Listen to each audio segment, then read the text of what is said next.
From tuning an engine to replacing a fuse, you can learn it all under the hood. Heard every Saturday afternoon from 2 till 4 on the voice of Fort Dodge, AM 1400 KVFD, Fort Dodge. This is a Fox News Alert. Impeachment Q&A. I'm Lisa Brady. Senators are asking questions in writing at the president's trial, many centering on whether impeachment was appropriate in this case.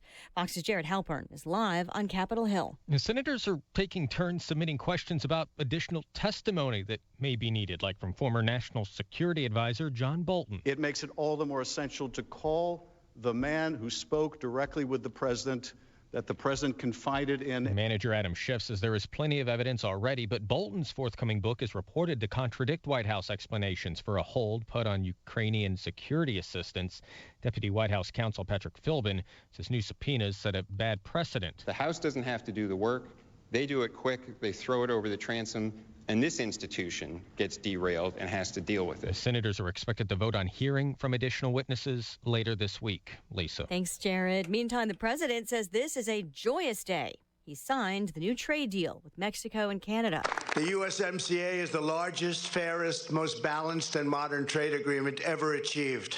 There's never been anything like it. He says it's good for American workers, farmers, and manufacturers. House Democrats who negotiated changes to several provisions were not part of the event. The deal still needs to be ratified in Canada. A short time ago, the president tweeting about the U.S. economy, calling it the hottest on earth. Fed Chief Jay Powell moments ago. Overall, with monetary and financial conditions supportive, we expect moderate economic growth to continue. This after the central bank left interest rates unchanged today. The Fed noting a manufacturing decline and calling business investment and exports weak. However, Powell says those have been affected by global growth and trade concerns that are now easing. An hour to the close on Wall Street, a rally continues. The Dow's up 110 points. America is listening to Fox News. Hi, Saver. Walgreens here. We like the way you save. Take coffee. You know it doesn't have to cost $4 a cup, so you make your own. And co-pays on Medicare Part D. You save up to $5 and get 100 Balance Rewards points on each prescription when Walgreens is your preferred pharmacy. Save smartly on Med D. Walgreens. Trusted since 1901. Copay savings on Tier 1 generic drugs available through select plans that include Walgreens as a preferred pharmacy. Points cannot be earned in Arkansas, New Jersey, or New York. Complete details at walgreens.com/balance. There's an app to save on flights, an app to rent a bike, and an app to help you save for driving safely. The Allstate app gives you real-time driving feedback with DriveWise, giving you the power to lower your insurance cost. In fact, safe drivers can save 40% or more. Connect and save with DriveWise. You're in good hands. Download the Allstate app today. Savings may vary by state and driving behaviors. Subject to terms, conditions, and availability. Use of Allstate Mobile with activation of DriveWise required. Allstate Fire and Casualty Insurance Company and affiliates, Northbrook, Illinois. A new problem for a program that automatically registers people to vote in Illinois. It appears, according to an attorney for the Illinois Secretary of State's office, the program registered people seeking an upgrade to Real ID, even though they declined being entered on voter rolls at the time. Automatic registration became state law 3 years ago, but technical issues have plagued its implementation. The program has already taken criticism for registering non-citizens. The problems have caused a rift down political lines. Republicans want to end the program. Democrats want it to continue. A hearing will be held tomorrow to discuss those problems. Gernal Scott, Fox News. The World Health Organization says it's time to reconsider the recent decision not to declare a global public health emergency over the new coronavirus. An emergency committee plans to reconvene tomorrow. The virus has spread to more than 6,000 people in China alone, killing over 130, with a small number of cases in over a dozen other countries. There have been 5 confirmed cases in the U.S. A man is floored, literally, by what his old watch is worth. A man appeared this week on the Antiques Roadshow wondering about the current value of his Rolex watch. The owner, only known as David from North Dakota, says he paid a few $100 for it while serving in the Air Force during the 1970s. An appraiser took a look and revealed quite a surprise. Turns out the watch, which is in pristine condition, is just like the one that actor Paul Newman had, and it has a rare inscription of the word oyster on its face. Final appraisal, more than $700,000. $10,000. Upon hearing that, David fell to the ground, got back up, and reacted with a word that had to be bleeped out. Ken Duffy, Fox News. Recapping Wall Street, there's a cooling off of the rally that's been underway. The Dow is now up about 82 points. Elise Brady. This is Fox News.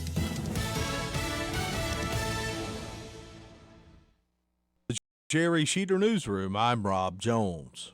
45-year-old Christopher Johnson of Dayton has been sentenced to federal prison on a charge of possession of a firearm by a felon.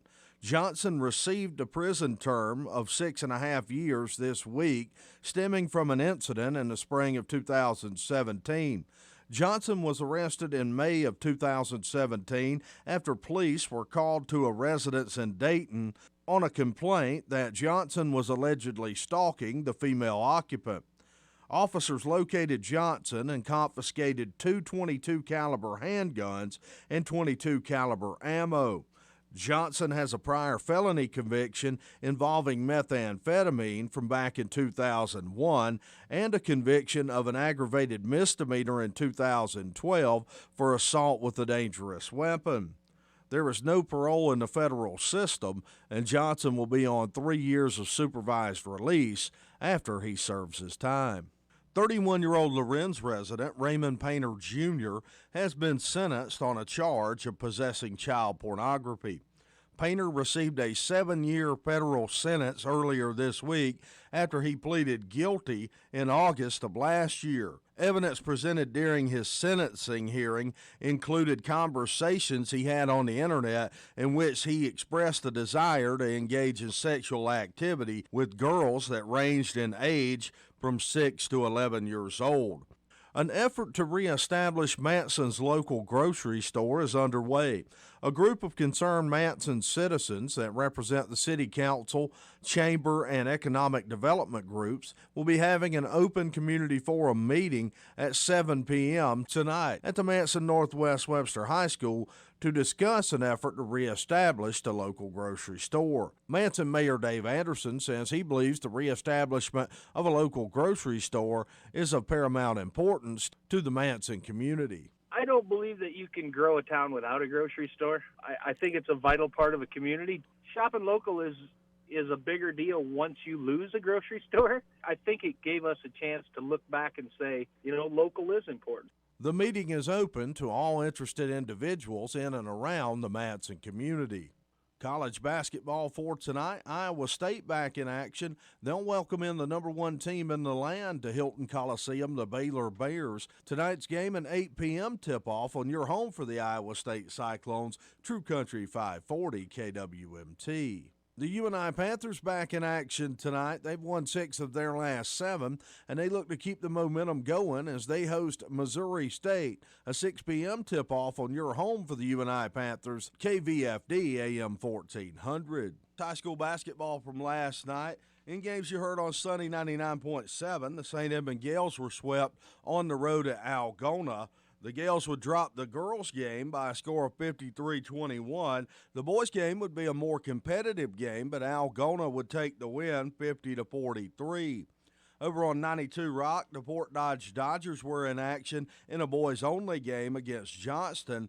The Dodgers would stay within striking distance through the third quarter, trailing just 41-36 after 3. The Dragons would outscore the Dodgers 25-11 in the fourth and go on to win 66-47. 2 Dodgers in double figures, Montarius Abrams Altman with 10. Dason Clayton also had 10. For Johnston, they had 3 players in double figures. Big man Max Roquette led the way with a game-high 15. The South Central Calhoun Titans with a road sweep over West Bend Mallard on 105-9 to Beach. In the girls' game, the Titans would get off to a strong start to build a 20-point halftime lead. They would go on to cruise to the victory 66-45. Emma McKinney led the Titans with 16. Riley Batta added 15. In the boys' game, the Titans continued their winning ways. They've won 9 in a row now as they built an early lead, 46-15 at the half, and would go on to win 66-30. Zane Newbaum continues to have the hot hand for the Titans. Zane, number 3, out there and going again. and that's his fourth here in the first half. Brian Peters on the call of the new bomb 3.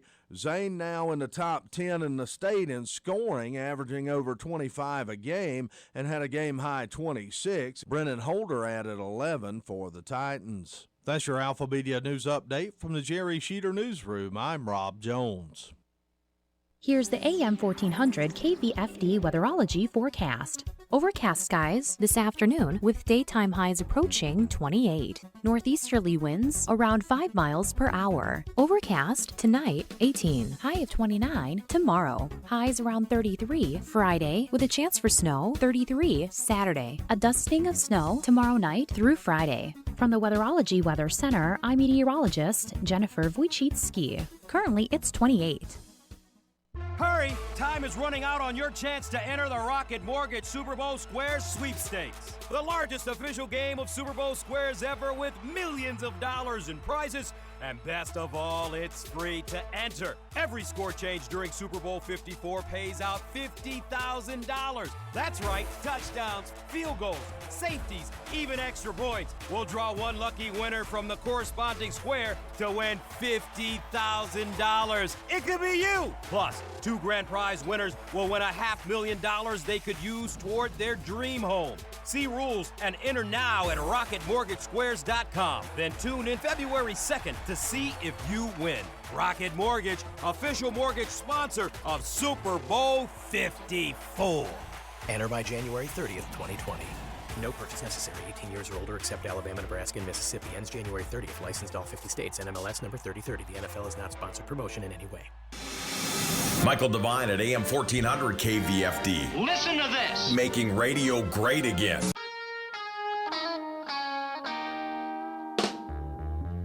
This is AM 1400 KVFD, the voice of Fort Dodge. I'm Michael Devine, and I'm the Doctor of Truth. And if you'd like to hear the truth, you should tune into this radio station every day at 2, Monday through Friday, and call 515-955-1400 if you'd like to join the program. Most certainly, we're on YouTube. Just go to YouTube, AM 1400 KVFD. Let me take that back. That's 1400 KVFD. That's where you find it, on YouTube. Try either one. I can't remember now. Anyway, I'm on Facebook at AM 1400 KVFD, and certainly on Twitter, JMike1400. As I said, I'm the Doctor of Truth. Joining me now, philosopher, poet, porn star, and eyeglass salesman, Dr. Terry Menke. And he's a city councilman. He's a man of many talents. Too many. Too many. Yep. I told you I went to breakfast Saturday, didn't I? Just told you that. Did. I'm like, yep. Yeah, and somebody introduced me that way. Here comes Mike Devine, philosopher, poet, porn star, eyeglass salesman. So I think your intro is getting... One person pays attention. You'd like to think that. Yeah. But you know that's not true. I suppose you're all excited about Ragbri. You're going to be an integral part of that, aren't you? Well, the last time Ragbri was in town, I broadcast live from the city square. Yeah. And I talked to people. It was very interesting. I was really happy to do it. They were from all over the country and the world. Yeah. And they just, some of them really weren't cyclists as a hobby. I mean, they did it a little bit. But they just heard about this, thought it would be cool to go. Great time, yeah. Yeah, I talked to a couple of professional guys in New York. One of them was an ophthalmologist, I think. And that's what they told me. Hey, we heard about this, and we bike a little bit, so we just thought we'd come out and see what's going on. Yeah. It was cool. AM 1400 KVFD, good afternoon. You are on the air with a philosopher, poet, porn star, and eyeglass salesman. Hey, Mike, how are you? I'm real good. Marlo!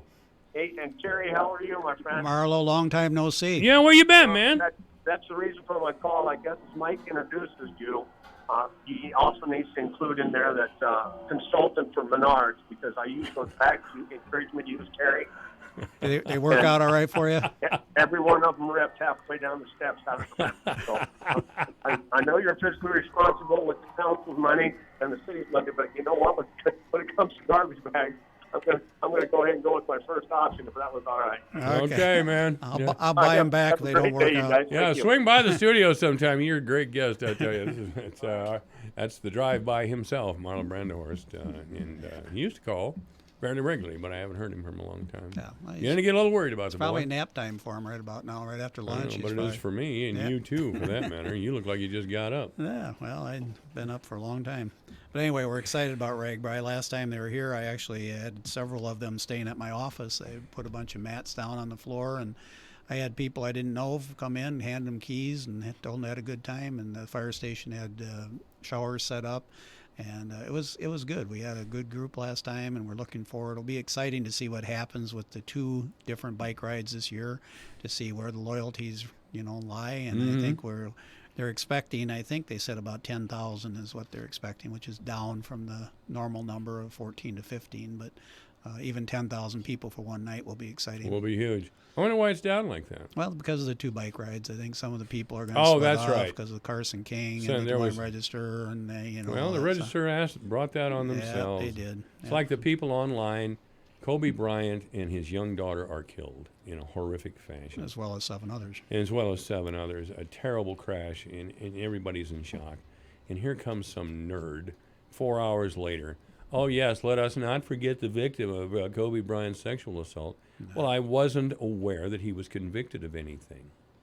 And even if he was, what a horrible, opportunistic, and cruel way to remind us of it. Just meanness, just welcome to meanness. Social media. Yeah, well, it was, and there was a Washington Post reporter that was on Twitter snarking about Kobe Bryant, and she was suspended. Now she demands to know, she's been reinstated, and now she demands to know the thinking process behind her suspension. You are a jerk. There it is, lady. You're an obnoxious lady, period, who offends people and then cries victim. Yep. That's a sad world we're Anyway. living in. But anyway, RAGBRAI is coming. Great. July 20th, I think, is the date. Organizing committees are starting now. So again, if you will be asked, housing is going to be critical. Volunteers are going to be critical. It is the same week as girls softball, which is not really an issue. It was last time too. Sure. A little bit of a traffic concern, but again, we're going to assume that the people in charge are going to handle it, and I think the city will be well prepared, as well the county. There's a little bit different change in attitude, I think, now with some of the guys that have done it before. So hopefully we can get everybody on board that was there before, and it'll be a very smooth process for us. Okay, stop selling, because I want to know when I can get in the back of a pickup with my shotguns and ride up and down 15th Street all night long going, yeehaw, and shooting deer. When can I do it? Well, as you know, we did have a petition submitted. I've been on as Mayor Matt, and we had a DNR representative. Matt Cosgrove's on the committee. Ryan Grunberg was on the committee, and we had Chris McCready on there representing the insurance company. You know who those people are? I like them and respect them, everyone, but they're fun haters. They want no part of what I'm suggesting here. Yeah, but I know it. But Ryan's got that police officer thing going. I don't think you're going to get what you think you're going to. But anyway, you're going to get what you think you're going to get. No. I'm a small part of the committee. We did get the petition, and obviously the concern is that people are having their hostas and their plants eaten, and there are deer in the community. We're not going to argue that.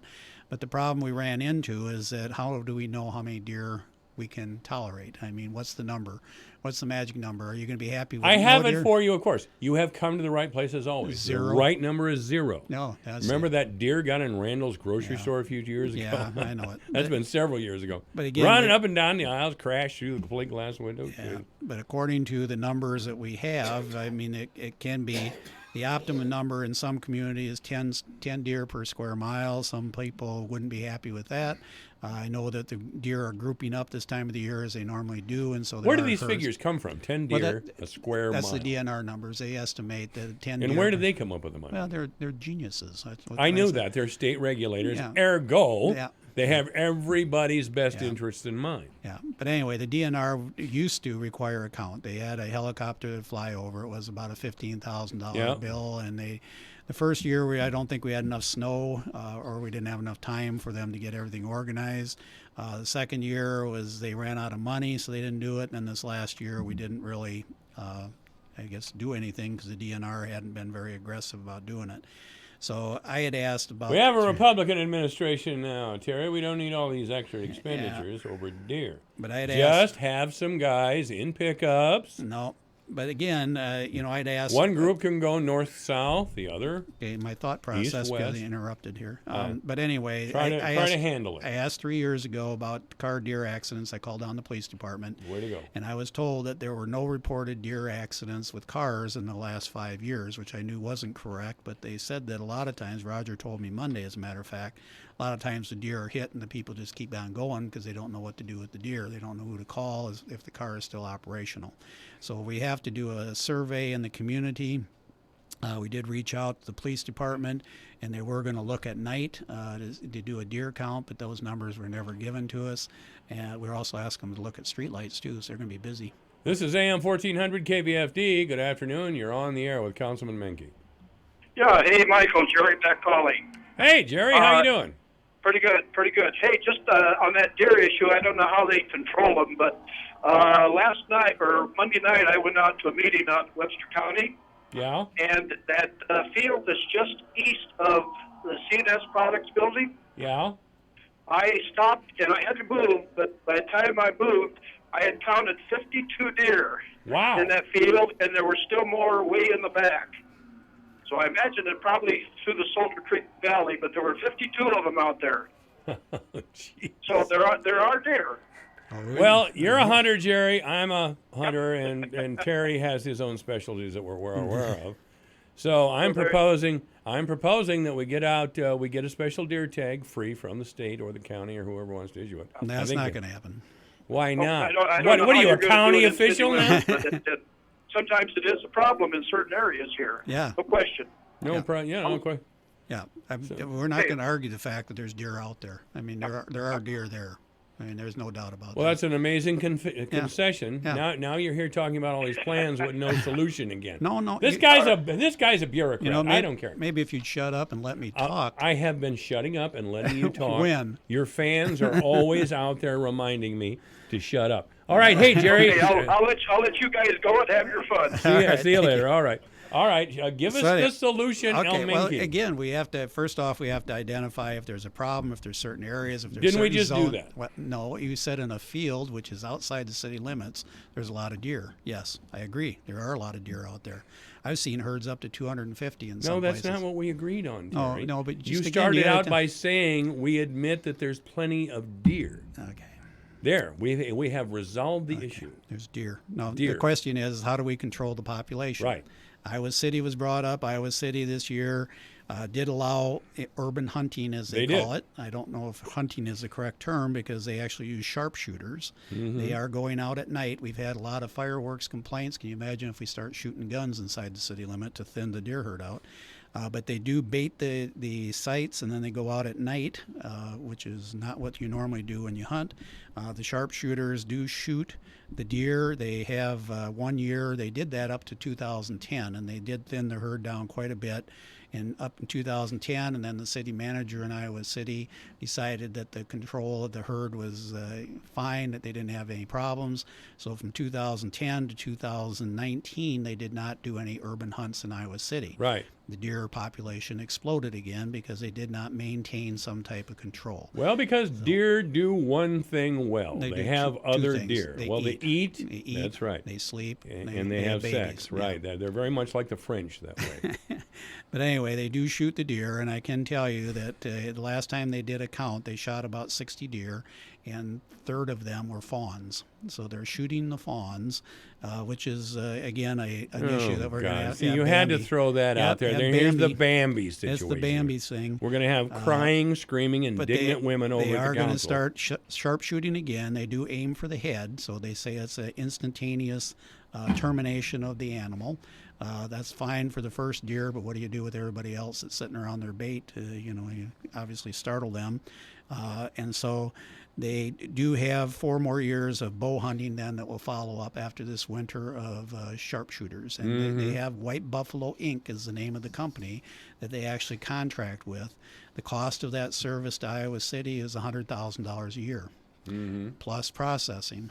The deer meat processing was about $15,000, so it's about $150,000. Where did the deer meat go? Well, that's part of the problem. Individual supervisors or councilmen, or And a lot of people... Because we do have a food pantry that usually needs... Yeah, but you have to have a locker. Do we have any lockers around here anymore? We could arrange it. I would personally find a locker. Well, they do have what's called and the have hush. the meat distributed to the poor. Since you people on the They council, have- including the they mayor, have- are if you absolutely heartless. Let me finish again. And turn a blind eye. They do have what they call hush lockers, and the hush is a acronym for some kind of a food pantry. I have a list of the 2019 hush lockers that will process donated deer to them. There isn't anybody within about 100 miles of Fort Dodge that will do that. So we're going to have a little problem with the deer. So I assume that the hunters do have their lockers, but again, this is deer meat that is donated to the food pantries, and they put them into 2-pound. They grind up the meat and they sell it like a venison hamburger type thing. Mm-hmm. So, what do you mean 100 miles? Here's Clarion. Okay, Clarion. I don't know how far is Clarion. 40 miles. Okay, so you're going to transport a deer to Clarion to donate it? It would probably be worth it. Okay, perfect. Well, then I we'll mean, count on you. if we're approaching a decision like you've described, where they lure the deer and then headshot a few of them. Yeah. Obviously, it would be more than just one deer at a time. And there'd be babies. Yeah, so again, Oh, God, that's right. We're leaving the baby deer homeless and without parents, orphans. Well, How could we do that? The big By concern. the way, here's Boone County, 60 miles away. Yeah, but You rarely know what the hell you're talking about. Here is the Stanhope Locker. Yep.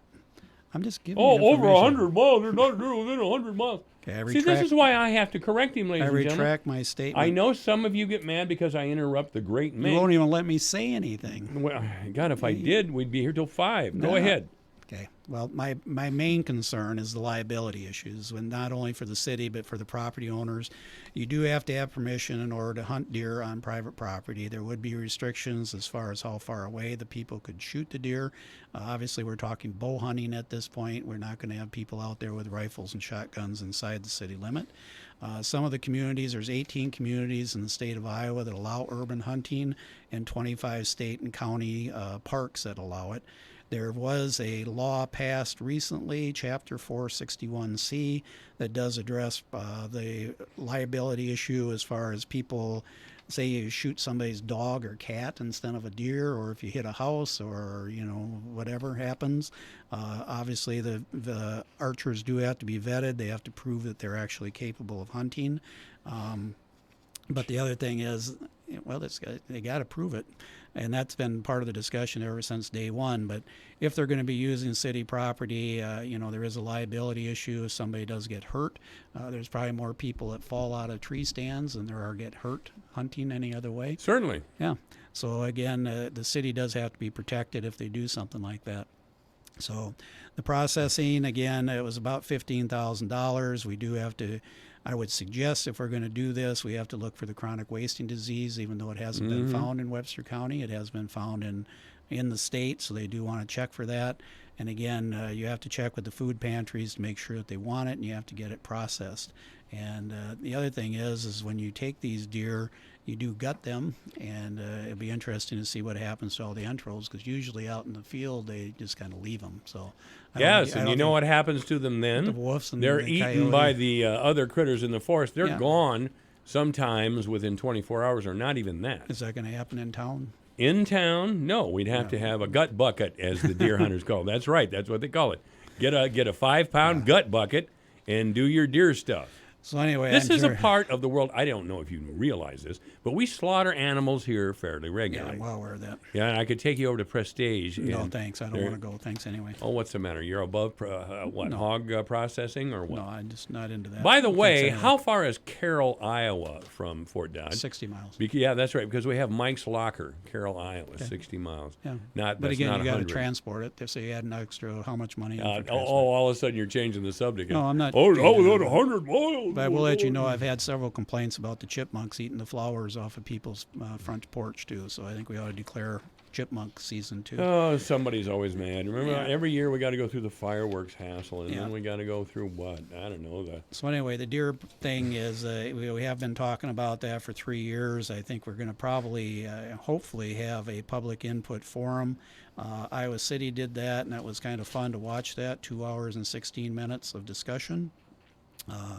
And it was very well behaved, and I think, again, there's a lot of passion associated with this. There's a lot of people out there that don't mind the deer, but there's people out there that don't like losing their landscaping and flowers. So. Well, the people that do like the deer, I wonder how well they'd like them if a deer came through their windshield. Probably not very much. Because that's an unpleasant feeling, believe me.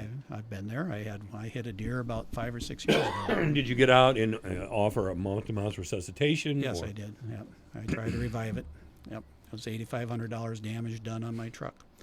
So. Well, it's because you buy those high-end vehicles all the time and then brag about it. No, I don't buy anything. Well, I don't. You're driving a substandard vehicle now compared to mine. So anyway, the petition was submitted. There are about 300 and some odd signatures on it. The petition was on file, was sent to all of us. I might point out that the last petition I was involved in had over 2,000 signatures, and it's still sitting in somebody's desk drawer. So we'll see what happens with this. Greg Hora of the Pork Producers is coming in right after you. Congratulations. You should stick around and discuss the evils of slaughtering animals with Greg. I'm sure he'd love to talk with you about it. Yeah, that's fine. I understand. Because every time a pig is slaughtered, we lose a little part of ourselves. But we do have a nice fat pork chop on our plate at night. So there we go. Perfect. Thank you. All right. Very well. Yeah. Are you done for this session, or did I allow you to speak No, enough? you didn't let me talk nearly enough. I could have brought up all the data from White Buffalo Inc. and Dr. Anthony DeNicola, who has a lot of research and studies on this. I can tell you that during the season in Iowa City, they're anticipating shooting about 60 deer. So this gentleman called in, and they said they had 52 deer out in one field. So this is an ongoing issue. It's not going to be addressed. As soon as you take down some deer, more deer are going to come in and fill the gap in. They've lost their predators. We don't have coyotes and mountain lions out there tearing down the deer the week of the herd. So it's an issue, and it's an ongoing issue. It's not going to go away. Just because we start thinning the deer herd doesn't necessarily mean that in 5 years we're going to have less of a problem. We're going to continue to have to address this year in and year out. And once it's started, once we get over the initial hump and get over some of the concerns that the people have, I think you have to have willing property owners to let them hunt. I don't know if the city will allow hunting in parks. That's another discussion. Cedar Rapids does not allow hunting in any city or county parks. They're liberals. All right, AM 1400 KVFD, the voice of Fort Dodge. Good afternoon. You're on the air with Councilman Minke. Yeah, you get them back. Get them. Tell them there's a meat locker in Lehigh. But it isn't part of the hush program. Oh, shut up. I gave you we could convert him real fast. Is this the locker owner? No, this is not the locker owner, but there is one. It just opened up, I think. About a month ago. Well, that's great news. I can start buying whole hogs then and have a locker to go to. There you go. I can't believe Fort Dodge doesn't have a locker, but we haven't had one in a long time. I think Barnum used to have one too, didn't they? A lot of little towns used to have lockers. A lot of them. Yeah, we used to have butchers everywhere. Anyway, hey, thanks for that information. Yeah, no problem. Anytime you catch Minke being wrong, by all means, call in because he was wrong. We Minke for you. We appreciate it. That's exactly right. Wants to be allowed to keep talking, but doesn't want to acknowledge that he's wrong. Anyway, this is AM 1400 KVFD. Michael Devine at AM 1400 KVFD. Listen to this. Making radio great again. That's right. Once we do the news, Minke and I are going to come back and shoot, but not with each other. Okay? That's good. No, not you.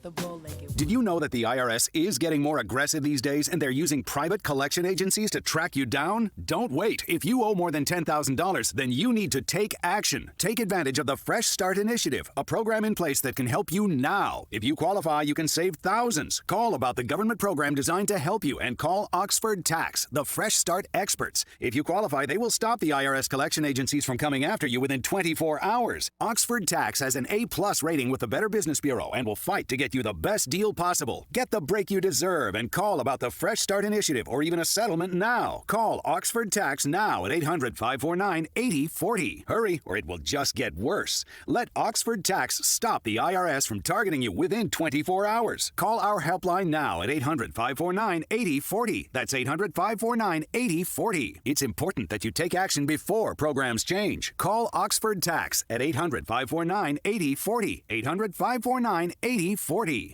With your KVFD news update, I'm Rob Jones.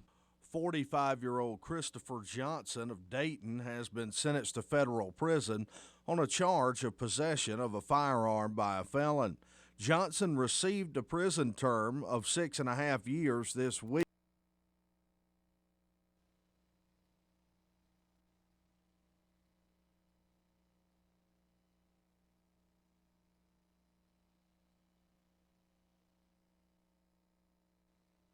Occupant. Officers located Johnson and confiscated two .22 caliber handguns and .22 caliber ammo. There is no parole in the federal system, and Johnson will be on 3 years of supervised release after he serves his time. Congressman Steve King was in Fort Dodge last weekend for the Eggs and Issues Forum. He talked about possible legislation changes to abortion in the future. I would agree that the constitutional amendment will allow abortion as far as the state is concerned. That would prevent the Supreme Court from ruling that there's a constitutional guarantee to abortion in the state constitution. The question still remains, if that constitutional amendment is passed, it's got to go through this General Assembly, the next General Assembly, then go on the ballot. If that does pass and the Constitution, the Iowa Constitution is amended, then there's still a question as to whether the existing heartbeat bill, it would likely go back before the court again and see if they could find another excuse to find it unconstitutional, because that was an excuse, in my opinion. I thought it was very thinly reasoned, and people that drafted the Constitution and voted to ratify our Iowa Constitution had no idea that they had written anything that could be interpreted to guarantee a right to abortion. And that's also becomes true when you look at the federal Constitution. We moved it very close at the federal level, so sometime in the relatively near future, I think heartbeat goes before the United States Supreme Court, and we have a chance, a reasonable chance, of protecting the lives of those innocent babies, all of them. An effort to reestablish Manson's local grocery store is underway. A group of concerned Manson citizens that represent the City Council, Chamber, and Economic Development groups will be having an open community forum meeting at 7 p.m. tonight at the Manson Northwest Webster High School to discuss an effort to reestablish the local grocery store. Manson Mayor Dave Anderson says he believes the reestablishment of a local grocery store is of paramount importance to the Manson community. I don't believe that you can grow a town without a grocery store. I think it's a vital part of a community. Shopping local is a bigger deal once you lose a grocery store. I think it gave us a chance to look back and say, local is important. The meeting is open to all interested individuals in and around the Manson community. For KVFD from the Jerry Sheeter Newsroom, I'm Rob Jones. This is AM 1400, KVFD, the voice of Fort Dodge, 237. We'll be back with Councilman Menke in just a few minutes. It's 30 degrees under a cloudy sky right now. Cloudy the rest of the day. 30 will be our high, by the way. Fog overnight, of course, cloudy with a low around 18. Tomorrow, a chance of snow, slight chance of snow around 5 o'clock. Foggy, of course. On Friday, again, a slight chance of snow in the morning. Otherwise, cloudy with a high of 33. Saturday, sunny with a high of 36. Sunday, sunny with a high of 42. Look out, Sunday. On Monday, mostly cloudy with a high of 34. And on Tuesday, it'll be cloudy with a high of 21 degrees. Right now in town, 30 degrees at AM 1400 KVFD. Obituaries this hour brought to you by Gunderson Funeral Home and Cremation Services at 1615 North 15th Street, Fort Dodge.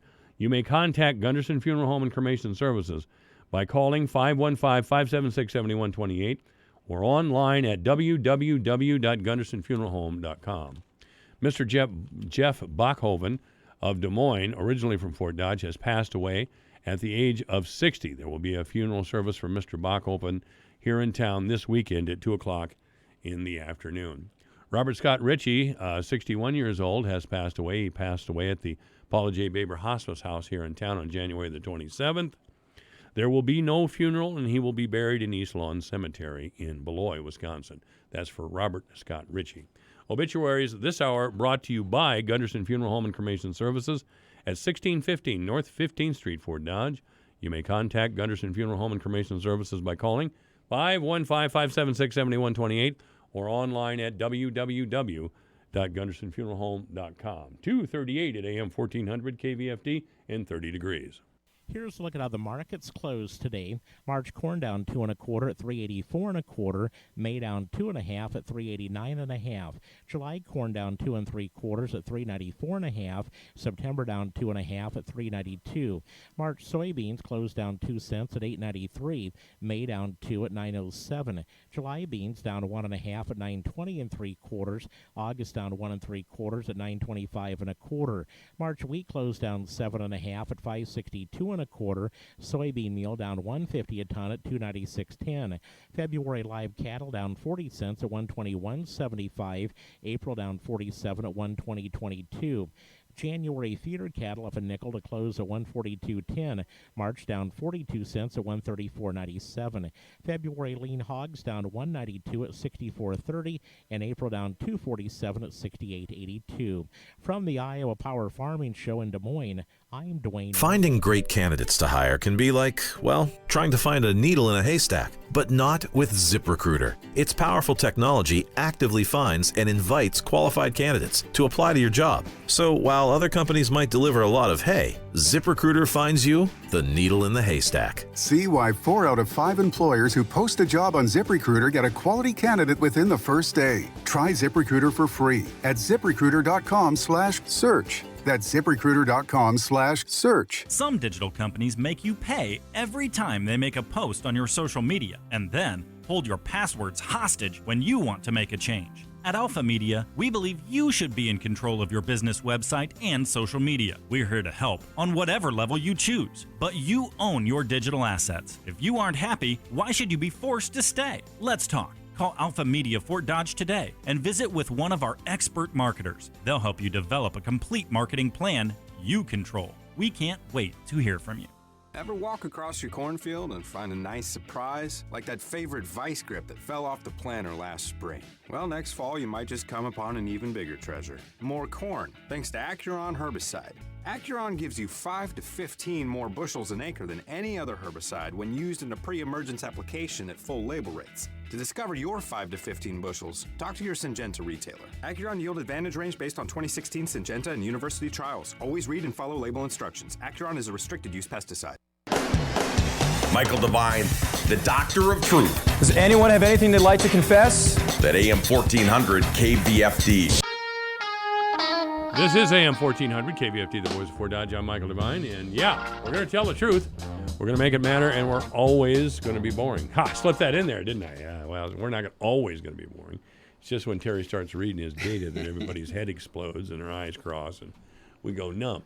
So, do you have any more data to read for 20 minutes and complain I'm not letting you read it? I could. The average cost per deer is $200 to $450 to remove them. Not with me and my pals in the back of a pickup. No, it wouldn't be. AM 1400 KVFD, good afternoon. You're on the air with Councilman Menke. Well, I got a question. Uh-oh. I heard that Des Moines Register is supposed to be giving out $15,000 to the towns that are on right? Correct. Are you going to, like, maybe take that, like, $15,000 and give it to the food bank or something? Do what with it? Give it to the food bank. Oh. These guys don't care. The mayor, the council, the city staff, people could starve to death in Olsen Park in broad daylight, and they'd say, sorry, we really feel bad. Could I interject something here? Oh, what's the matter? Aren't you allowed to be They give to the speak city again? $15,000 to get prepared to pay for some barricades, police officers, and whatever. But on top of that, they're also donating $15,000 to a charity of the choice of the RAGBRAI committee. So it's entirely possible, if the RAGBRAI committee decides to do it, that there The could local be, RAGBRAI committee? Yes, there could be. You and Bemrick and the rest of those guys over there calling yourselves the council. How do you know what the committee is? The committee hasn't even been formed yet. Well, okay, well, get me on it. Get me on it. Tomorrow, I believe at 3 would be your opportunity to ask somebody. That Fine, knows I'll more. bring this microphone right over there. And I'll bring up the fact that you're all cold-hearted and indifferent to the poor. Thanks Aren't they? Thanks for the call. Aren't they? Nothing like stirring things up. Oh, gosh, you're great. Call anytime, day or night, especially when Minky's on. Be nice to me. All right, see you later, AM 14. I must be getting known for that. Yeah, you are. Every now and then that happens. Andy, hey, I got an idea. Let's talk about the food pantry and the city's non-participation. Andy comes in, and it's just like flowers and rainbows, nothing but love and, respect. You know? Andy who? Yeah, Andy Fritz. Yeah, I know Andy. And Flattery shows up, every 6 months, and you treat him like some kind of a demigod or something. You think he's Flattery? up on like a Buddha. You want to rub I don't his even belly. remember. You know, I do remember. I walk in, and the first thing you do is jump down my throat. Well, I know you better than those. Yeah, I know you do. And besides, when you said Dave Flattery, I had to think for a minute who the hell he was. I haven't seen him in so long. He's way down at the other end of the table. He's way over there, isn't he?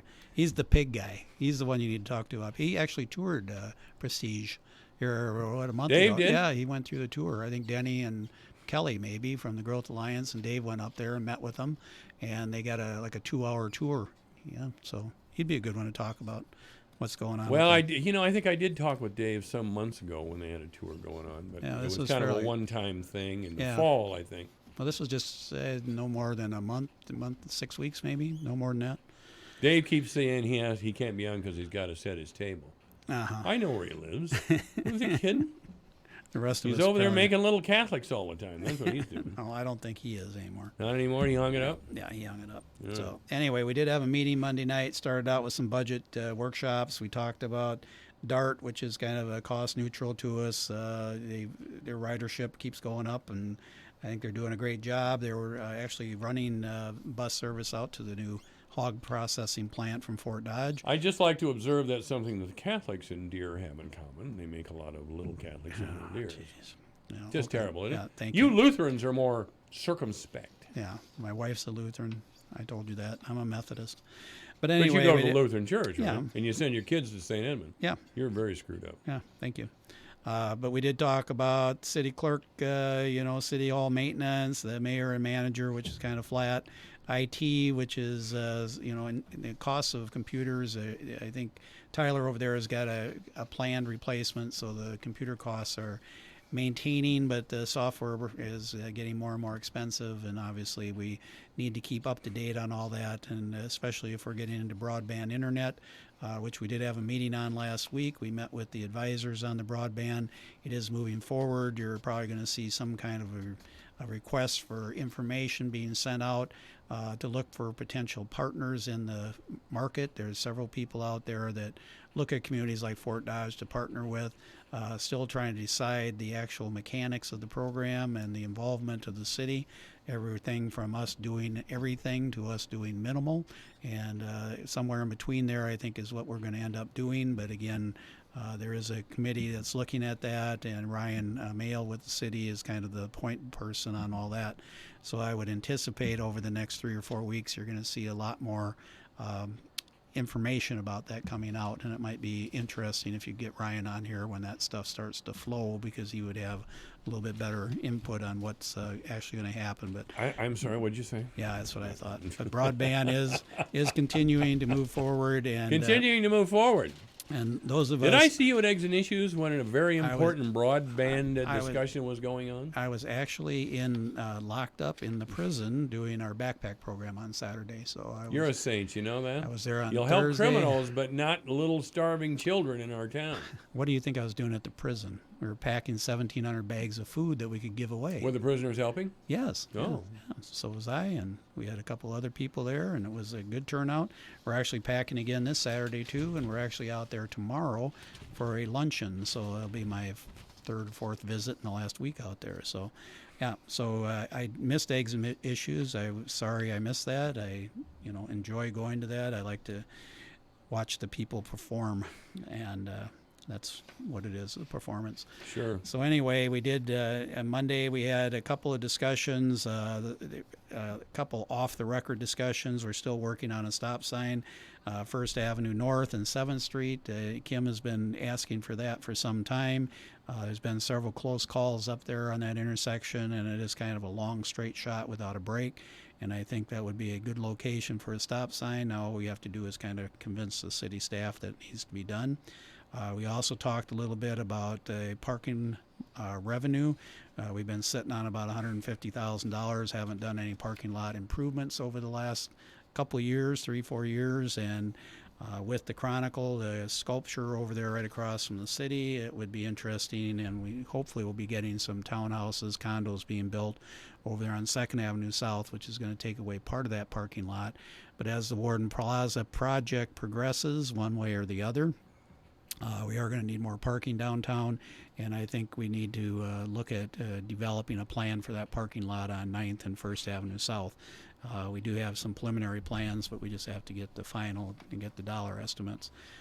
Speaking of the warden, KDG, I have requested that we get the KDG people back, as well as Matt Brown, to talk a little bit about where they're at on the warden. They do have an April submission deadline for the state historical tax credits, which is I critical. almost don't want to hear about this anymore. Yeah, I know it. But we got to talk about it, because if they're not going to be ready by April, then we need to look at alternatives. And Well, they haven't been ready yet. Well, they've been jerking us around. I think that's a fair assessment. It's been over 3 years now since we've dealt with them. They don't even have an office in town, as they are contractually obligated to do. Yeah. And they haven't had it since day one. Yep, I know. I'm well aware of that. But we are.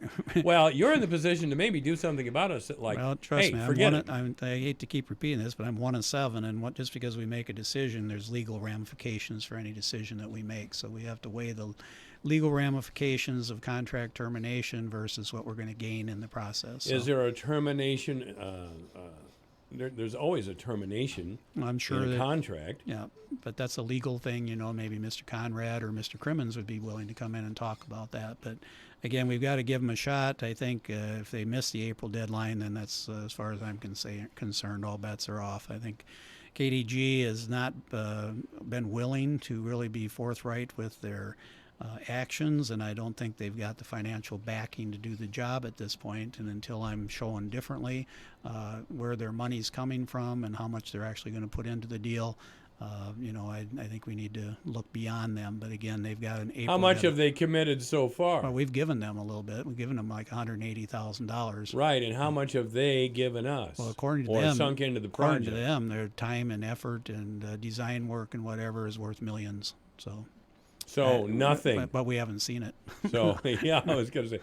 So they haven't actually put forth any money toward the development. As far as I can tell, they've spent some time on it. And it would appear to me, of course, I'm a cynic and I'm snarky, not like you at all. Completely different from But me. I would think if somebody's telling us, oh, yes, we have a several $1 million work product here. Show it to me. Show it to me. Let's see it. Yeah, that's one thing we're definitely lacking is information, and so that's why. Why would somebody not tell us anything? Well, and it's just like when he was here last fall. He said he'd be back in a month and give us an update. Well, here it is 4 or 5 months later, and we asked him to come back, and he said, "Why would I come back? I don't have anything to tell you." Boy, if that isn't up yours, I don't know what it is. Do you guys speak English? Because you just got told to shove it, every single one of you. Yeah. By the way, I'd like to interrupt Dr. Menke's once again. Oh God, yes! Before my head bursts, and draw your attention to, and I rarely do this because the messenger, as you know, kind of sucks. But and they rarely ever mention anything that happens at the radio station because we're competition, we're competition, big time competition. This is a struggle here in Fort Dodge and Webster County. But they did see fit, and I think this is right and correct, to put a picture of Max Landis. I saw Max in there. Yeah, Max Landis and Willie Patterson, who I always liked. He's a bulldog, that's for sure, but I always liked Willie. And Max is here accepting the key to the city from Will Patterson, who was the mayor then. And he had a retirement party at the Fort Dodge Opera House. I didn't know about it. I knew Max just a very little bit, but I admired him greatly. He told me a story. He was a World War II first lieutenant in infantry, and at 8 o'clock in the morning they jumped off during, I think, the Battle of the Bulge, and he was hit right in the face, right in the mouth with a fragmentation grenade. And the only thing they had then was a little sulfa for pain, and they pulled him back into rows and rows of wounded men, and he and all those wounded men laid there all day without pain medication or anything. While the fight was going on, they could hear the fight and the battle going on.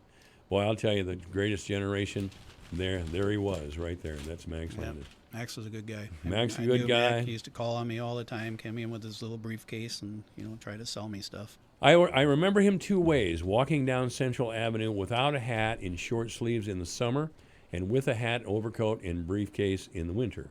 That's the only 2 ways I remember.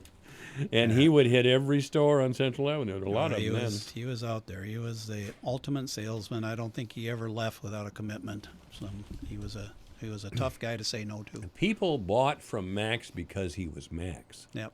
You know, sometimes we have problems with rotating sales staff here. But of course, Max never went anywhere. Yep. He was right here in Fort Dodge. He was a Fort Part Dodge owner, guy. wasn't he? Yeah, he was. He and 2 other guys had Fort Dodge Broadcasting, and they had 5 radio stations in the Midwest, including KVFD. One up in Albert Lee, or an AM and FM, I think, up in Albert Lee. And yeah, he was very frugal, and he died a very wealthy man and a happy guy. I mean, he was just a happy guy. Yep. I always like Max. Good guy. Yep. So anyway, back to our city, because you're so excited about the city. I know David talked a little bit about the stormwater system. We are working on some additional mapping and determination of what's going on with the storm sewers. We have been kind of working on storm sewers with all these other projects, but there's no centralized, updated, kind of like we did with the CSI when we did all the water and sanitary sewers a few years ago. Now we're looking at the storm sewer work throughout town. There's areas in town that need a little bit of work, and 12th Street is one of them, up on 13th and 1st Avenue South. That floods quite a bit. There's we did a lot of work around the roundabout, but it runs into a relatively small drainage area down there in front of Moeller Furnace, and so that's really been a bottleneck. And so we're going to be looking at doing that. And the other thing on the agenda was the water loop up on the northwest part of town, north of the Starlight. They are going to be running an additional water line across the river from Loomis Park over towards Hydroelectric. My thought is why not build a pedestrian bridge across the river, since we have to run a water line anyway. I was told that it's $2 million for the bridge, but I still think that would be cool to put a bridge across up there. That would be a nice thing. And put glass panels right in the middle to scare everybody when they walk across the river. So that would be something to do up there. But again, the main thing is to get more water pressure up there and to additional businesses up on north of 169, north of the Starlight, and up in that area. The tax levy was brought up a little bit on Monday night. The way they're looking at now, the tax levy would not go up this year again, which has been stable now for, I believe, 5 of the last 6 years. Had a little bump a couple years into my first term with health insurance rates. But the tax levy has remained fairly good. And again, Jeff Nemmers and Joyce over there, as well as David and the department heads, have been working real hard trying to control costs and run a lean government.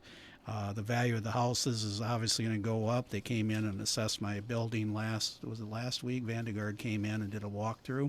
So I'm sure the commercial property taxes are going to go up just because the assessments of our property is going to increase. I've never seen any really go down, but they probably will bump them up. So our levy will stay the same, but the assessments go up. Therefore, your taxes will probably increase a little bit. But I don't think this is going to be a bad year.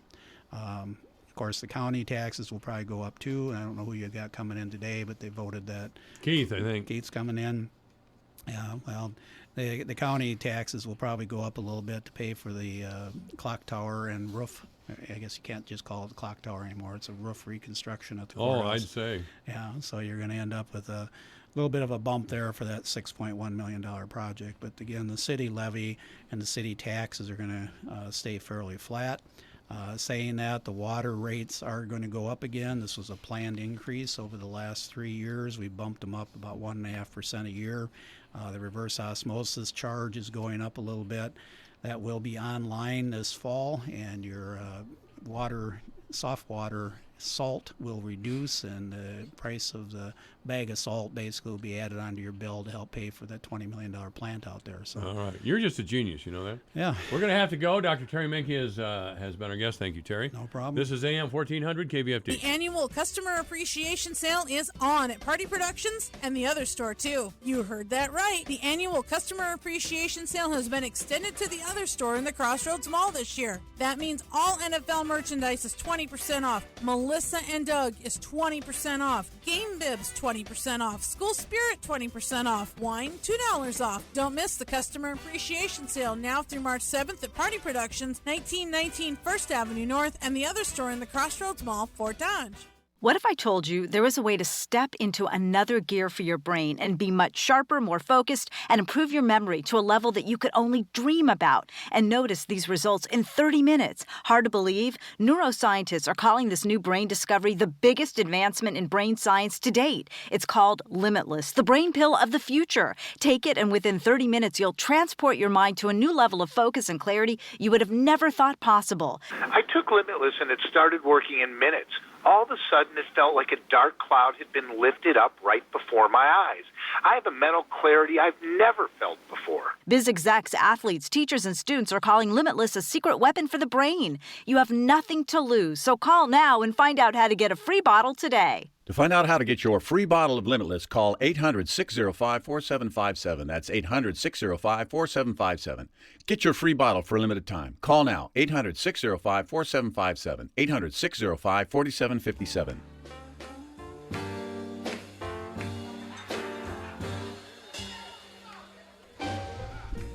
Hey, thanks for listening to KVFD. That was Dr. Terry Minke, of course. Next up, Greg Hoare of the Pork Producers. Good afternoon. It's 3 o'clock. For exciting Panther sports, keep it right here on your home for University of Northern Iowa sports in North Central Iowa. The voice of Fort Dodge, KVFD, Fort Dodge. This is a Fox News alert, an impeachment tug-of-war. I'm Lisa Brady. Each side defending their arguments on the first day of questions at the Senate trial. Fox's Jared Halpern is live at the Capitol. Senators are submitting dozens of questions for attorneys, for the president and impeachment managers, several focusing on President Trump's motive for withholding security assistance to Ukraine. To target their political opponent is wrong and corrupt. Period. End of story. Lead impeachment manager Adam Schiff says there's overwhelming evidence President Trump was motivated by personal politics by asking for investigations of former Vice President Joe Biden. President Trump's attorney Alan Dershowitz says even if a president believes his own reelection is in the national interest, that cannot be the kind of quid pro quo that results in impeachment. Both sides have also argued over additional witness testimony. Lisa. Meantime, Jared, the president is celebrating what he calls a massive win for American workers. Fulfilling a key campaign promise, President Trump signed legislation to implement the U.S.-Mexico-Canada Agreement, or USMCA, which he says will protect American workers from unfair competition from both Mexico and Canada. It will grow annual exports to our neighbors by an estimated $315 million. Poultry exports to Canada are expected to rise by at least 50%. The bipartisan U.S. International Trade Commission said the deal will produce a 0.35% gain in the U.S. gross domestic product over the long term. Fox's John Decker at the White House. At a separate event, House Speaker Nancy Pelosi taking her own victory lap, saying the bill wouldn't have passed without changes negotiated by House Democrats. What amounts to a late sell-off on Wall Street, the Dow up 12 points at the closing bell, but it had been a triple-digit rally. America's listening to Fox News.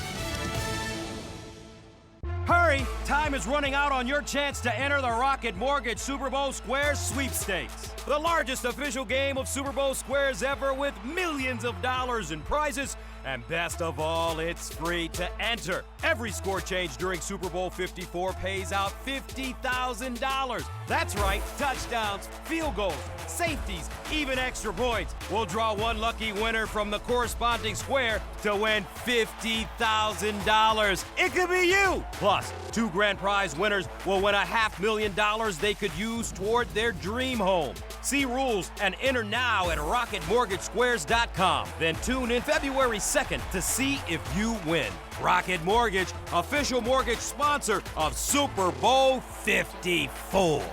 Enter by January 30th, 2020. No purchase necessary. 18 years or older, except Alabama, Nebraska, and Mississippi. Ends January 30th. Licensed all 50 states. NMLS number 3030. The NFL is not sponsored promotion in any way. Transportation officials investigating the helicopter crash that killed former NBA star Kobe Bryant, his daughter, and 7 others say that helicopter wasn't required to have a terrain warning system. National Transportation Safety Board member Jennifer Hamady says after a 2004 crash involving a similar helicopter in Galveston, Texas, they recommended to the FAA that these helicopters have TAWs, or terrain awareness warning systems, installed moving forward to alert a pilot when they get too close to land. They did not implement the recommendation. In 2014, we closed the recommendation as unacceptable. The helicopter Bryant was on did not have TAWs or any flight recording devices. The FAA says they do require TAWs and flight data recorders for helicopter, air ambulance, and medical operations, and that safety improvements do not only result from new rules. Jessica Rosenthal, Fox News. The publisher of American Dirt, a new novel stirring controversy, is canceling the rest of the book tour, citing safety concerns. The fictional story about a mother and young son fleeing to the U.S. border is being criticized by some for stereotypical depictions of Mexicans. The president of Flatiron Books says author Janine Cummins was trying to shine a spotlight on tragedies facing immigrants. A popular chain brings new meaning to fast fashion. Popeyes of the much Instagrammed spicy chicken sandwich is branching out, rolling out a limited edition fashion line emblazoned with the chain's logo. Pieces include a $20 orange cap, Popeyes uniform hooded jacket for $40, and the signature maroon and orange, much like the far pricier pieces in the Beyoncé collaboration with Adidas. Some on social media questioning whether Queen Bey, a Popeyes fan, might have been inspired by the fast food chain. Popeyes clothing proceeds are going to charity. Fox's Lillian Wu recapping the suddenly mixed finish on Wall Street, the Dow up 12 points. I'm Lisa Brady. This is Fox News. From the Jerry Sheeter Newsroom, I'm Rob Jones. 45-year-old Christopher Johnson of Dayton has been sentenced to federal prison on a charge of possession of a firearm by a felon. Johnson received a prison term of 6.5 years this week, stemming from an incident in the spring of 2017.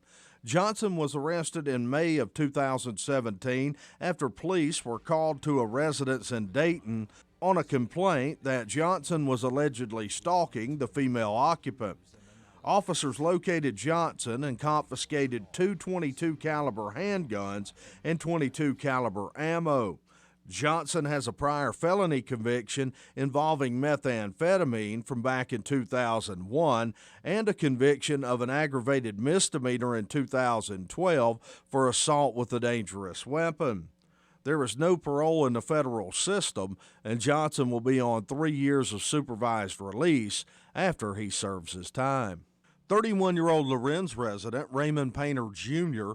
has been sentenced on a charge of possessing child pornography. Painter received a 7-year federal sentence earlier this week after he pleaded guilty in August of last year. Evidence presented during his sentencing hearing included conversations he had on the internet in which he expressed a desire to engage in sexual activity with girls that ranged in age from 6 to 11 years old. An effort to reestablish Manson's local grocery store is underway. A group of concerned Manson citizens that represent the city council, chamber, and economic development groups will be having an open community forum meeting at 7 p.m. tonight at the Manson Northwest Webster High School to discuss an effort to reestablish the local grocery store. Manson Mayor Dave Anderson says he believes the reestablishment of a local grocery store is of paramount importance to the Manson community. I don't believe that you can grow a town without a grocery store. I think it's a vital part of a community. Shopping local is a bigger deal once you lose a grocery store. I think it gave us a chance to look back and say, local is important. The meeting is open to all interested individuals in and around the Manson community.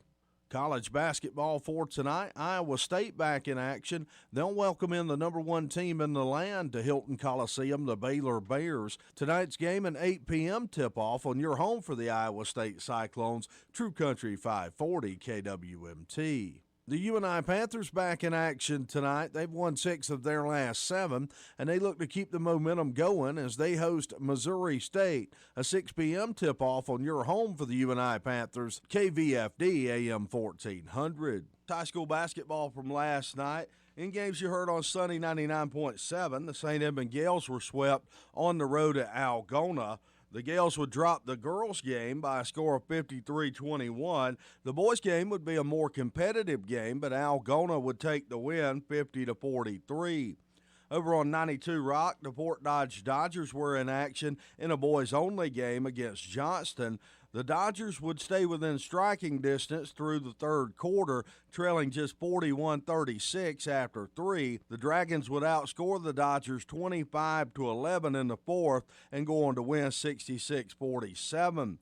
2 Dodgers in double figures. Montarius Abrams-Altman with 10. Dason Clayton also had 10. For Johnston, they had 3 players in double figures. Big man Max Roquette led the way with a game-high 15. The South Central Calhoun Titans with a road sweep over West Bend Mallard on 105-9 to Beach. In the girls' game, the Titans would get off to a strong start to build a 20-point halftime lead. They would go on to cruise to the victory 66-45. Emma McKinney led the Titans with 16. Riley Batta added 15.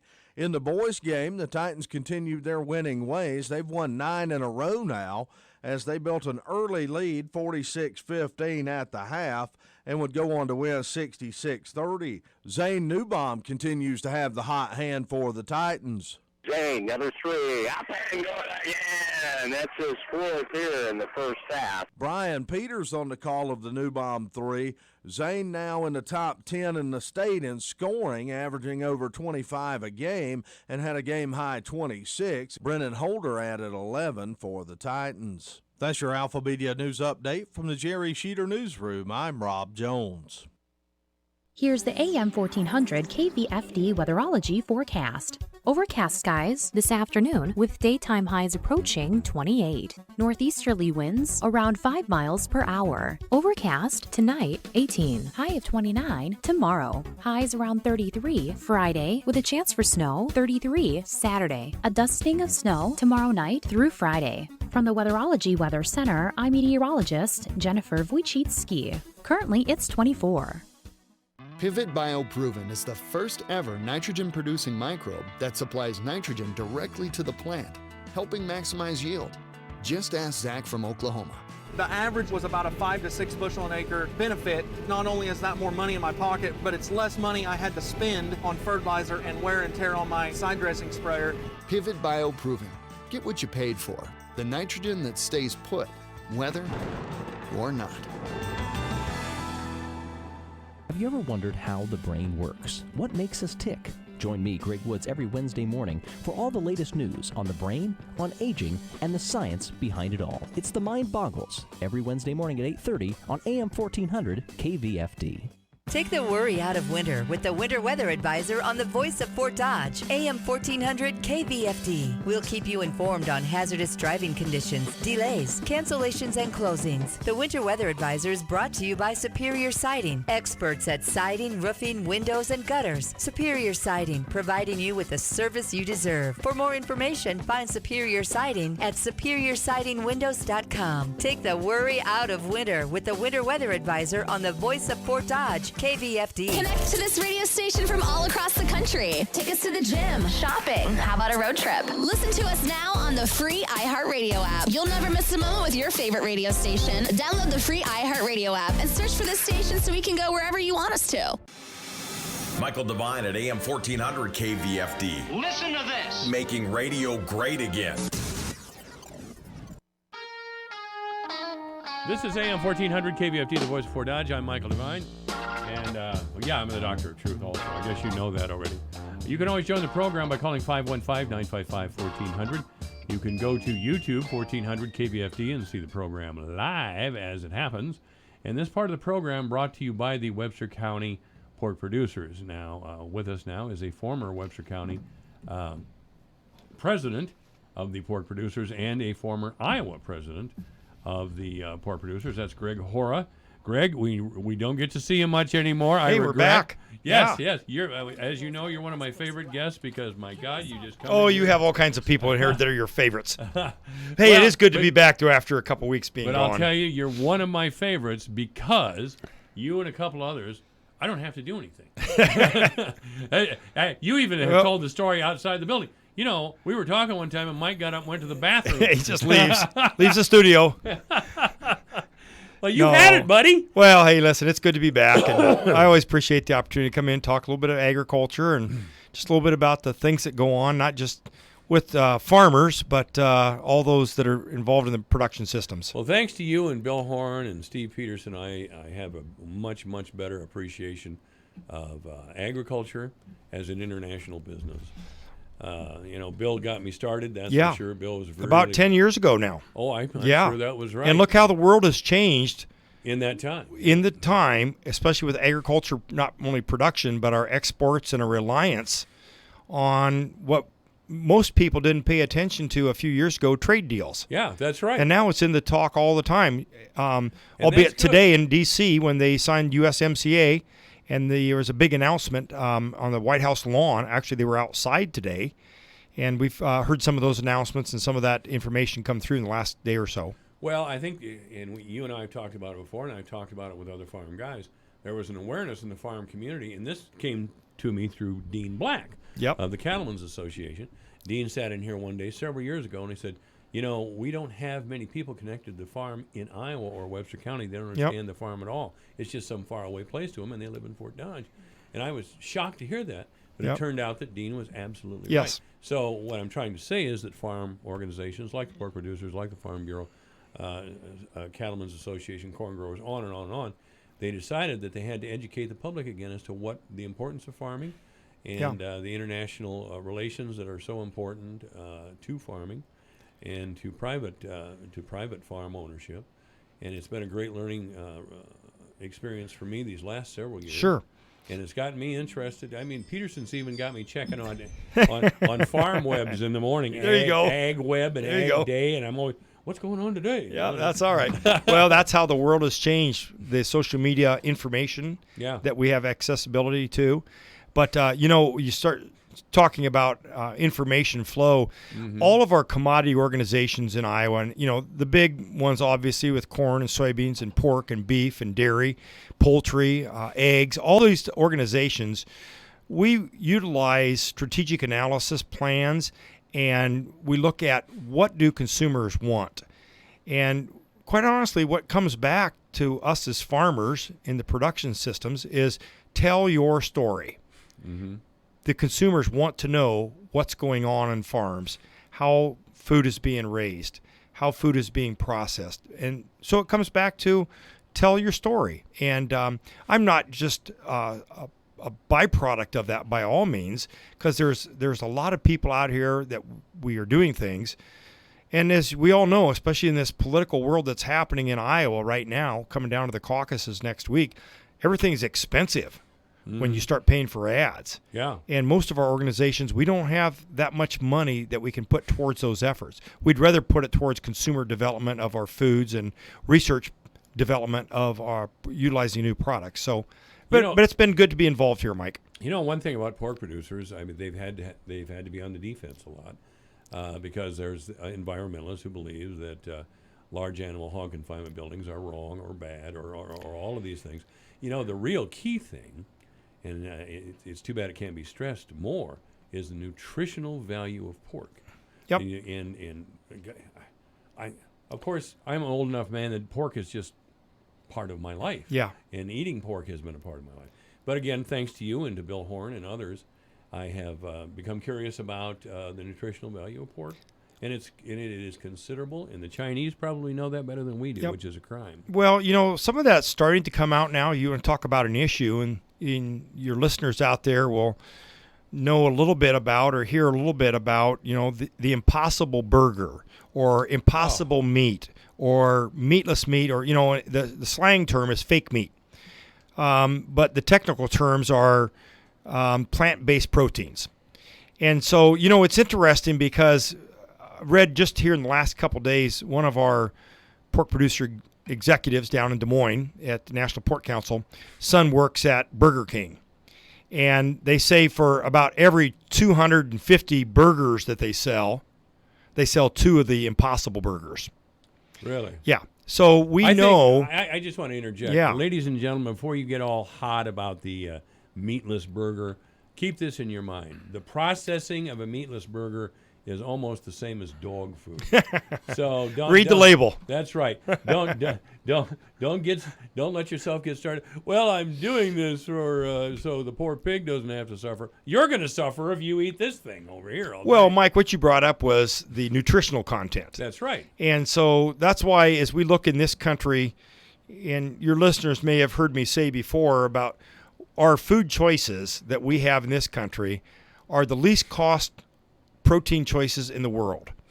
And that's what the United States can hang her hat on, that we raise a tremendous product. I don't care if it's pork or beef or seafood, poultry or eggs or dairy, and it's the cheapest in the world. And I would tell you that as we talk about these type of things, brings up a thought of mine of last week at the Iowa Pork Congress that we met with the Canadian Pork Council. Most of these folks are from Manitoba. Yep. And it's interesting because, we've just signed, Mexico has signed USMCA, the United States has signed USMCA, Congress has approved it, the President signed it today. But Canada is going to sign it within the next 30 days, okay? Mm-hmm. Their House of Parliament was waiting for some procedural things to come back together.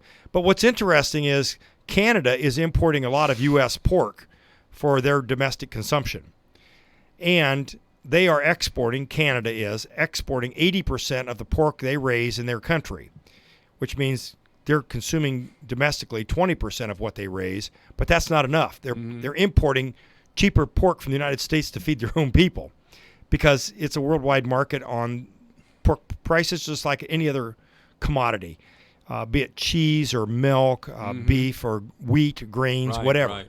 So that's a big deal. These trade deals, they're coming through, and it's going to be good for not only U.S. farmers, but the U.S. manufacturing and processing segments and the integrated systems of transportation, be it with rail or trucks or products on the water. So these trade deals are coming through. We've been slogging through it a long time. But you know what? We continue to raise more protein in this country, and other countries around the world do want that. Yeah. Oh, absolutely. The one thing everyone needs is food. We seem to have the silliest arguments sometimes, like this meatless burger thing, or GMOs. Let me remind everyone again that Jeffrey Smith is a leading voice on anti-GMOs in the world. He lives over in Fairfield, Iowa. He has no science background whatsoever. He is a former ballroom dance instructor and yogic flying instructor at the Maharishi University in Fairfield. That's who is leading the GMO fight here in the world, and he has been remarkably successful because nobody ever asked him, "What do you know? What the hell do you know?" Well, we had a program at Iowa Pork Congress last week, which we were informing our members, and I was in that seminar actually with about 175 other people, about who actually is the investing people putting the money into these other causes against real protein, real beef and real pork, the meat products that we all know. And you know what, as pork producer leaders, I will speak on behalf of that we don't mind competition, but what we do want is a level playing field in the description of the nutritional value and how products are made and what those products are made from. And that's why right now the Food and Drug Administration, FDA, along with USDA, is supposed to be having the jurisdiction over how these products are manufactured and processed and handled. Are they done at the proper cooking temperatures? Because there are a lot of people around the country that have political agendas and that are putting a lot of money into the vegan aspects of food production and food consumption. But what that's doing is they're trying to hurt a protein industry like the pork industry or beef industry. But you know what? We will stand with what we do on the farms is we're doing the right thing. We have a lot of those proactive steps that we're reaching out to people to show people what we're doing. Well, it's almost as if and this is all tied up with animal rights, and it's almost like these folks have a different religion and from a different part of the world. I mentioned Dean Black a little while ago. Dean was in here talking at the time about pink slime. Remember, that was a big situation right, we had. Yeah, it turned out to be nothing, and really all that happened was 300 working men at a Sioux City plant lost their jobs because of green, pink slime. Yep. And the cattle producers, I don't know if it was a cattleman or not, but there were lawsuits filed against some of the major networks because they just shut their mouth off without knowing anything about it. It turned out the pink slime thing was nothing. Nothing. Yeah. Well, what's interesting when you bring up topics like that, right now is the world news is now to the human virus, coronavirus in China. Okay. And, I've sat on this program for the last year and a half talking about the African swine fever. Yeah. And that's a big deal. And we're doing a lot of things at the state veterinary level, the county levels, the federal, USDA, the jurisdiction that works with a lot of different agencies all the way down to the farm gate level. But here we have a human virus that if we're hearing 300 people have died, we probably know it's more than that, because this information is coming out of China. Yeah. And we know how numbers don't always stack up to be truthful there.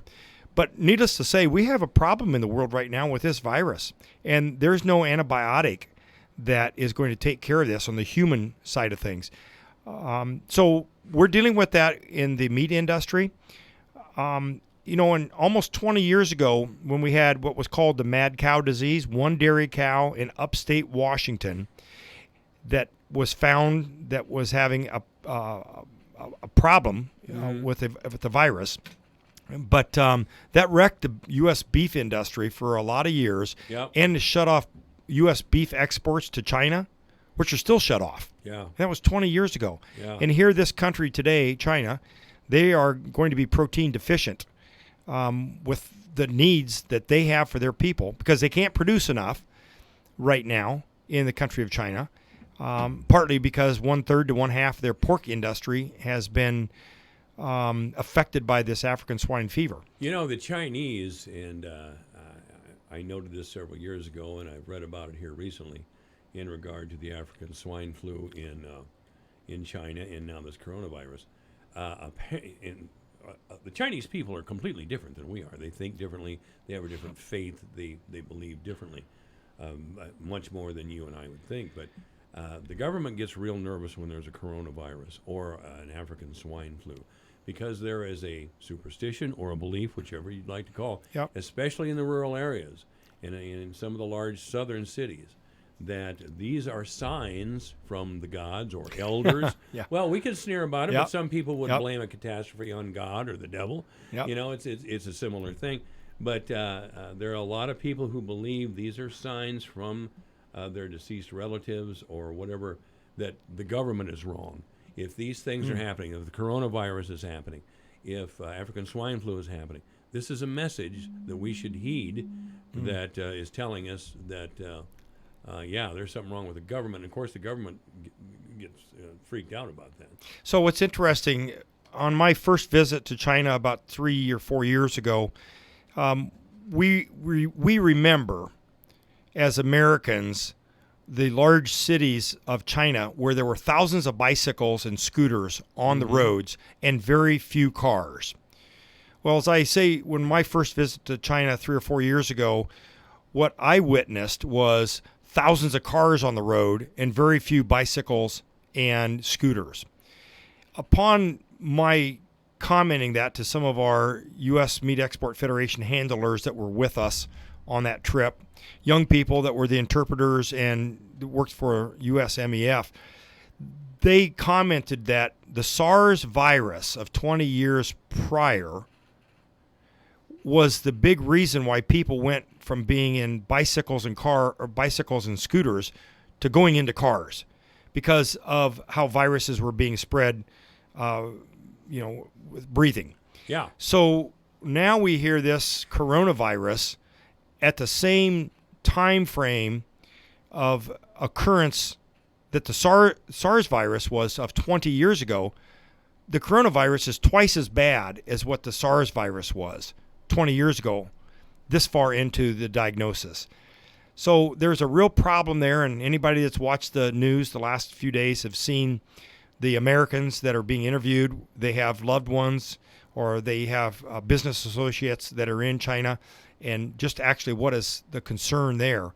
So we hope that, from a human health perspective, that we don't have some of those major problems here that have been identified with the international travel that we have, because it is a tremendous problem that we're going to have to deal with worldwide.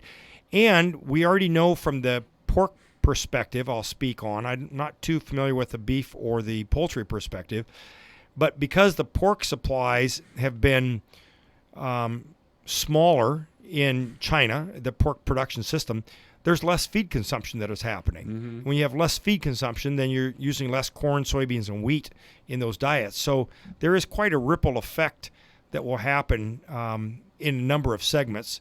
But those things are all being traced and tracked because of what happens with human protein that we want people to eat with the animals and the eggs and the dairy. But, it's going to be an interesting situation going forward as we talk about human health. Do you know the signs of coronavirus? The physical signs, the symptoms? Yeah, that's been reported on TV. It's much like a cold and much like the flu. So where I got coronavirus yeah. right now. Well, and that's, quite honestly, out here, I think, anybody that's got dogs and cats, a lot of people, they vaccinate their pets for coronavirus. And that's really? Yeah, that's kind of a disease that happens in animals. We have different respiratory diseases in pigs, different respiratory diseases in chickens or beef cattle too, and that's part of what we deal with as humans, where we have different viruses like this. And I don't know the origination. I don't know anything of the medical terms of it. You'd have to speak to somebody else about that. But yeah, it's bad flu symptoms and cold symptoms with respiratory problems. Wow. Gosh, this is, the avian flu a couple of years ago that wiped out the chicken people, that was just a mutated flu virus from God knows where. Yeah. And, it's interesting at their Iowa Pork Congress last week and a year ago, we're running a lot of simulated trials in the pork industry right now on how we deal with those type of viruses. There were a lot of things that our state veterinarians and USDA, quite frankly, learned from that experience of 3 years ago with the avian influenza.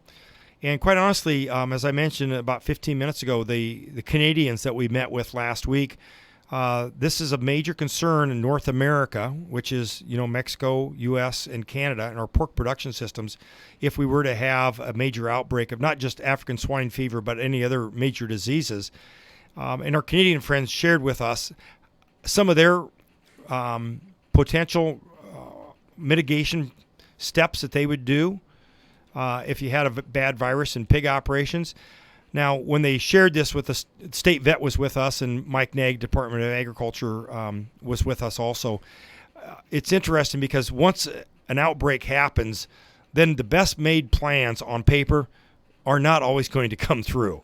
And that's what happened with avian influenza in the chicken, the egg laying, and the turkey business a few years ago. All right, Greg Hoare is our guest. This portion of the program brought to you by the Webster County Pork Producers. Michael Devine, the mayor of Manville. It's a fancy title for a part-time job. Michael Devine at AM 1400 KVFD. Oh, yeah, we're going to do this, and we're going to come back with Greg Hoare. This is KVFD. If you want my loving, if you really do, don't be afraid, baby, just ask me. You know I'm gonna give it to you. Oh, and I do declare, I wanna see. Finding great candidates to hire can be like, well, trying to find a needle in a haystack. But not with ZipRecruiter. Its powerful technology actively finds and invites qualified candidates to apply to your job. So while other companies might deliver a lot of hay, ZipRecruiter finds you the needle in the haystack. See why 4 out of 5 employers who post a job on ZipRecruiter get a quality candidate within the first day. Try ZipRecruiter for free at ZipRecruiter.com/search. That's ZipRecruiter.com/search. Liberty Mutual Insurance Company helps you customize your home insurance so you only pay for what you need. Unlike things you paid for you didn't need, like the Vacnado 2000. A Wi-Fi connected vacuum that uploads Dust Bunny data to the cloud for real-time optimization. Whatever that means. But really, it's just a very expensive doggy chew toy. With Liberty Mutual, get customized home insurance so you only pay for what you need. Liberty, liberty, liberty, liberty. Only pay for what you need at libertymutual.com. What's in store this week at your local Staples? Tax facts. Tax time is here, and that's no time for guessing. So Staples has everything you need for tax season. Like tax forms, organizational supplies, and TurboTax software. And right now, you can save up to $20 on TurboTax software at Staples. With TurboTax, there's no mystery, no guessing. So you report nothing but the tax facts. Save up to $20 on TurboTax right now at Staples. Where there's a whole lot in store. While supplies last, ends 2/1/20. From the Jerry Sheeter Newsroom, I'm Rob Jones. 45-year-old Christopher Johnson of Dayton has been sentenced to federal prison on a charge of possession of a firearm by a felon. Johnson received a prison term of 6.5 years this week, stemming from an incident in the spring of 2017. Johnson was arrested in May of 2017 after police were called to a residence in Dayton on a complaint that Johnson was allegedly stalking the female occupant. Officers located Johnson and confiscated 2 .22 caliber handguns and .22 caliber ammo.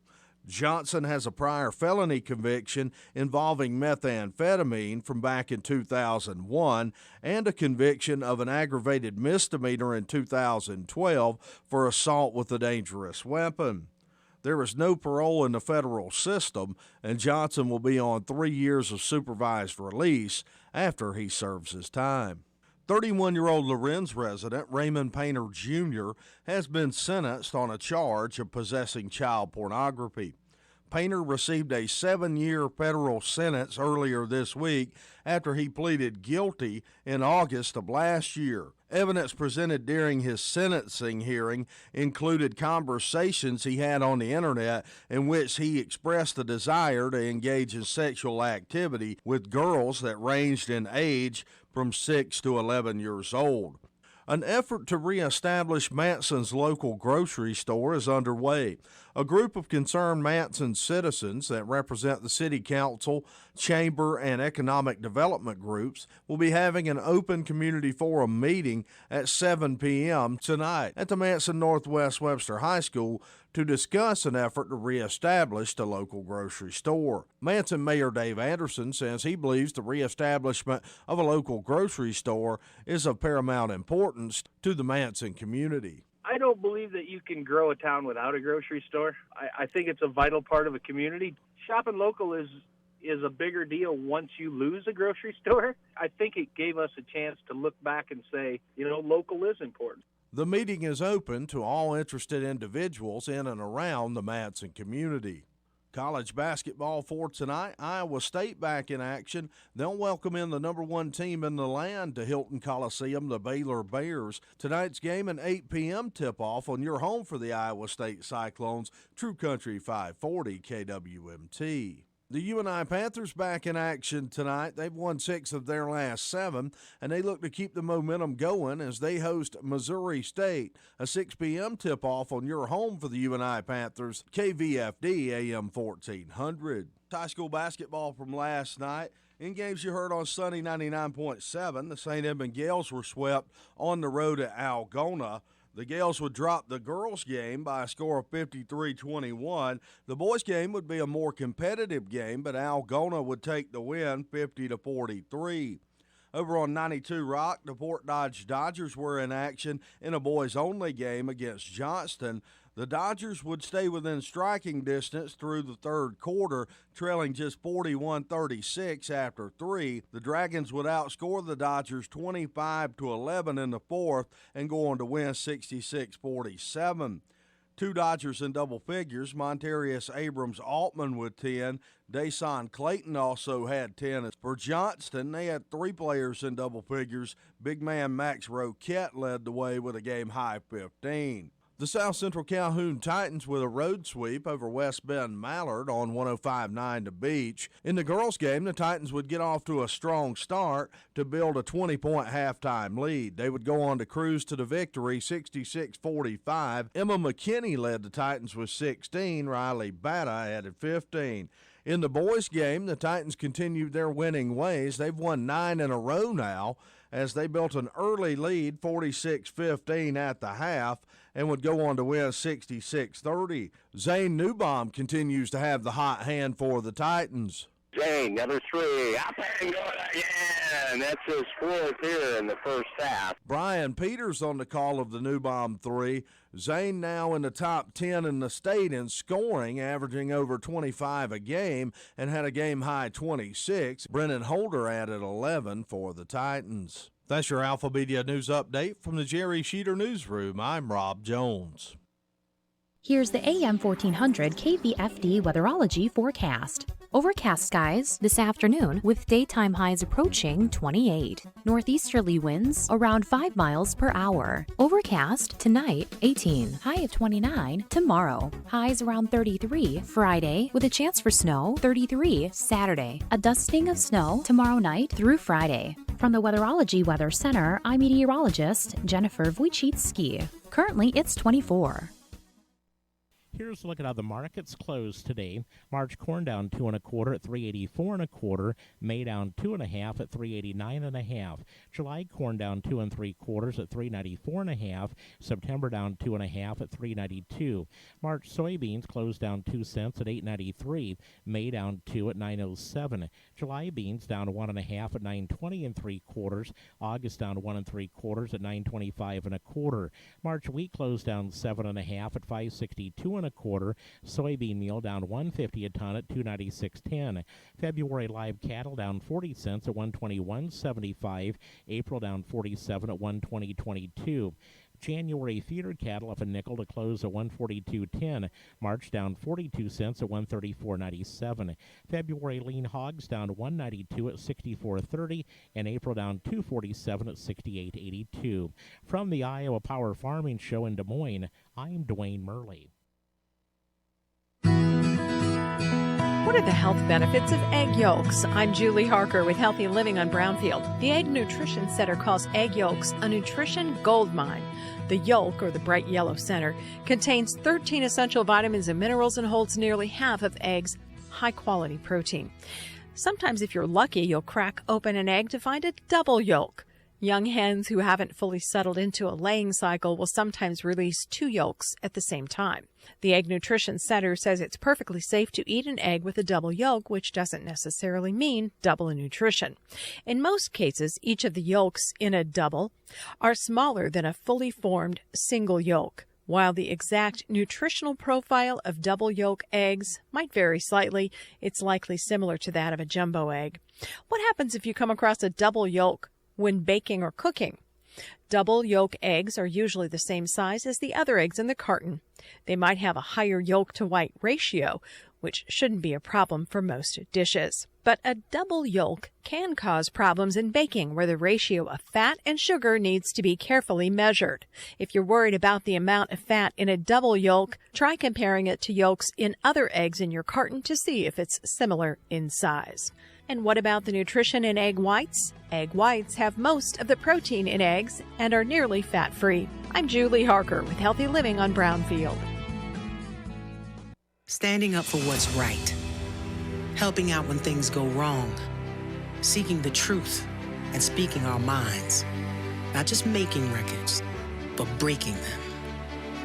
Leading the way behind the camera, beyond the runway, and on the silver screen. Not just making our mark, but making a difference. Now that's a job for a Girl Scout. Girl Scouts, preparing girls for a lifetime of leadership. Hi, I'm Arielle Winter. If you're anything like me, your pets are not only your best friends, they're part of your family. American Humane, which has been rescuing animals like Cleo here for more than 100 years, has life-saving tips that can make a big difference in a disaster. When disaster strikes, you want to protect your whole family, including your pets. To help keep your family safe and help our best friends in their worst times, find tips at AmericanHumane.org. As the nation's leader in pork production and pork exports, Iowa's pork producers are doing things right. It's their ethical and moral responsibility. Hog farmers keep their pigs safe and healthy, safeguard natural resources, protect public health, and build strong communities every day. Pork quality, responsible production, and continuous improvement are roles they take very seriously. Iowa's pork producers, producing safe, affordable food. Sponsored by Iowa's pork producers and their pork checkoff.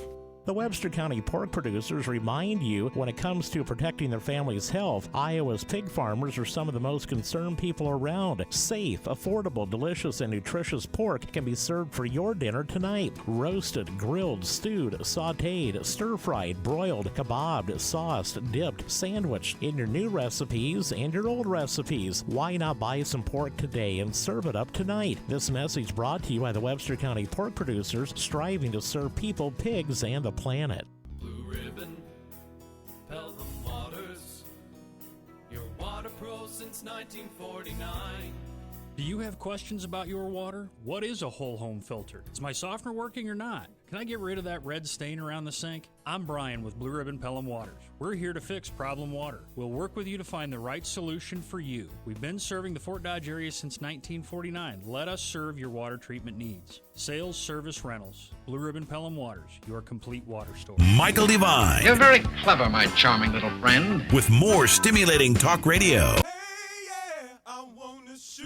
I don't know if we're going to shoot during the Pork Producers Hour or not, but Greg Hora is here with the Webster County Pork Producers, and this portion of the program is brought to you by the Webster County Pork Producers.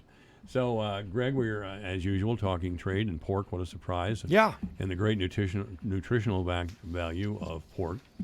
I want to touch, not surprisingly, Representative Sexton took some heat at Eggs and Issues about water quality, and of course Mike is a big believer in pork production in the state of Iowa, and he is dead set against local control and all those things, and he should be, because if he ever changed his mind on local control, Becky'd beat the hell right out of him. So I understand Mike's sense of survival has kicked in, and but more importantly,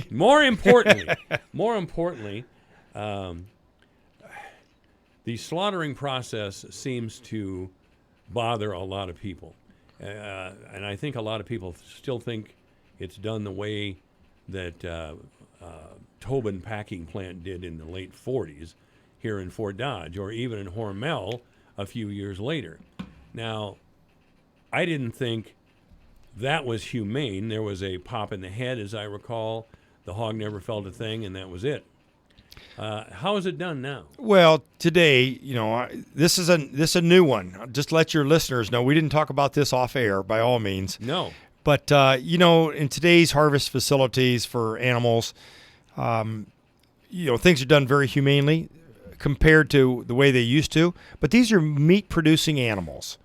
Yes. This is food production for humans. And you talk about how we've improved standards, and when the Iowa Pork Board was in Fort Dodge back in August, we toured the Prestige Foods plant, the newest plant with the most innovation and most automation in the world, until the next plant is built. And then there'll be additional automation and innovations that are put into that plant. But, we do things in a humane perspective. We have people that are from USDA inspectors that are in there to ensure that there's safe, quality meat, things that are handled properly, to some of the most highest standards in the world. And we do know... That's what Sexton said. We have the highest standards anywhere. And we do know that when other countries have delegations that come to the United States to look at the way that the potential contracts that are going to be signed for increased food, in this case we're talking about live animals for pork or beef production, for their their consumers is the fact that they come over here to see how things are being handled. And that's an important process that we uphold very importantly in the pork industry, not just how we raise animals, but how they're harvested and, of course, processed afterwards. Well, frankly, Greg, I have been looking on behalf of the pork producers. I've been trying to come up with a way to put these vegan people back on their heels. And I'm working around the idea that without pork production, without meat consumption, people will suffer. Well, and then how can you make people, especially in developing countries like Mexico, who need the pork, how can you deprive them of this? Of course, they want to get emotional and say, oh, you're doing this. It's the environment, or they're slaughtering and all this sort of thing. Well, there's a couple of issues in there that you're touching on. Number one is we want to handle things responsibly. Of course. From human consumption perspective, to make sure things are healthy, make sure that the meat is nutritious. But, we've embraced in the pork sector, in the U.S. pork sector, is that consumers should have choice. Yeah. And we also embrace the fact that there should be truth in labeling. So as you referenced in the first segment, a lot of the ingredients in some of the Impossible Burgers are the same ingredients that are in dog food. Okay. They might put beet juice in to make it a little bit more juicy. So if people want to have that as a consumer choice, then we as a pork industry say, fine, we will stand on our merits on how our carbon footprint is. We use less land today in the pork industry than what we did 25 or 50 years ago. We use less water today. We have less emissions today than what we did 25 or 50 years ago. And as you made reference just a couple minutes ago about water quality, we continue as not just pork and beef farmers, but as corn and soybean farmers, to continue to do sustainable methods that have less reliant on more fertilizers, and that we keep the fertilizers on the land where the crop needs them and not running down the rivers and streams as much as we have in the past. Sure, yeah. Well, again, we need to get on the offensive here. Well, at the Iowa Pork Congress last week, we recognized environmental stewards, those farmers that are going and doing practices and providing practices on their farms that will ensure better water quality into the future than what we've had in the past. And this continues to be embraced at the state levels and at many federal levels. But we also have, especially in north central Iowa, this would be of interest to your listeners, is that we have a lot of watersheds. And there's farmers, and I'm in a couple of the watersheds where there's practices that are being improved right now. Farmers willingly take their own money, participating with some state or federal funds that we can have some conservation programs. And the Iowa Soybean Association and the Iowa Corn Growers are they're very dependent upon their volunteer farmer members to continue to show these practices. And as your listeners also know, the governor came out a week ago with the proposals of some new water quality incentive programs and offsetting that with some potential tax increases. And those tax increases were in sales tax. But we know Iowans are requesting better improvements on water quality, but we also have to know that farmers are currently doing this and want to continue to do this, but also takes a lot of money. So if Iowans are requesting that, we're also going to have to find the funding somewhere to help with these projects. Yeah, well, it's not a problem that came around in the last 10 years, No. So if they're serious about water quality, let's see some money and let's see some plans. Agriculture, pork production, all these things are too important for our economy and for our daily lives, especially here. Maybe not in Polk County, but especially in most of the state. We can't put a damper on ag production. So if they're serious, if these people in Des Moines are serious, our state legislators and representatives, let's see something. Let's quit fighting over it and yelling insults at each other. Yep. So the this water quality issue will continue into the future, and we've already heard in the past week here recent accounts of the snowpack that affected the South Dakota, North Dakota, Minnesota, and western Iowa a year ago. That we already have more snowpack than what we did a year ago. Oh, really? Yeah, and so those mitigation plans of flooding of the Missouri River that went from Sioux City all the way down into Arkansas and Missouri to the Missouri River met up with the Mississippi River. So there's already concern that there could potentially be more of a flooding problem this year. When you start talking about water movement, and we know how devastating that was to farmers along the Missouri River in Nebraska and Iowa especially, the Platte River Valley, when they had the heavy rains in March, and we had frozen ground, a lot of snow, had heavy rains in March, and then we had all the devastation. And we still have thousands of acres of farm ground that will not be farmed this year because of the flooding of last year. And so we all recognize that there probably is some climatic changes. I don't know if we can sit here and say, well, it's all due to global warming. There's some climatic changes, though.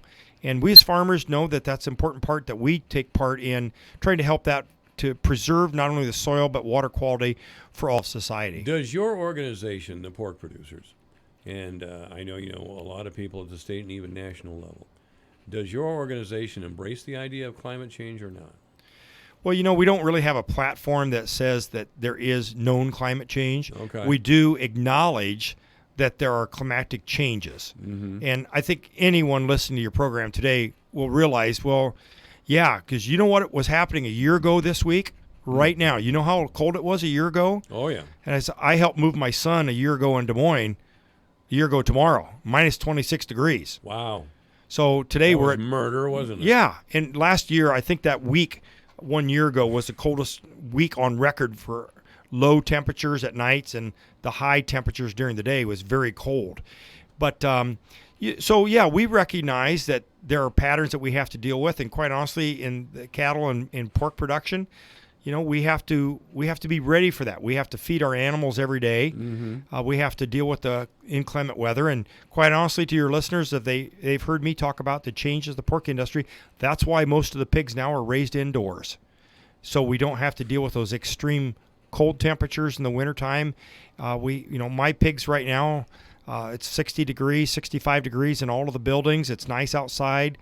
Well, the hog confinements prevent the sows from rolling over on the baby pigs and crushing them. Big issue. Yeah, it was. Yeah, a lot of issues there that we're dealing with, and I guess that partly goes to the technology and the advancements. We just have received a report that your listeners might find interesting, that in the month of November and December, we harvested the most ever pigs and the most pounds of pork that we've ever harvested. We're up about 9% in pork production compared to 1 year ago. So at the grocery stores, that means pork's a great value.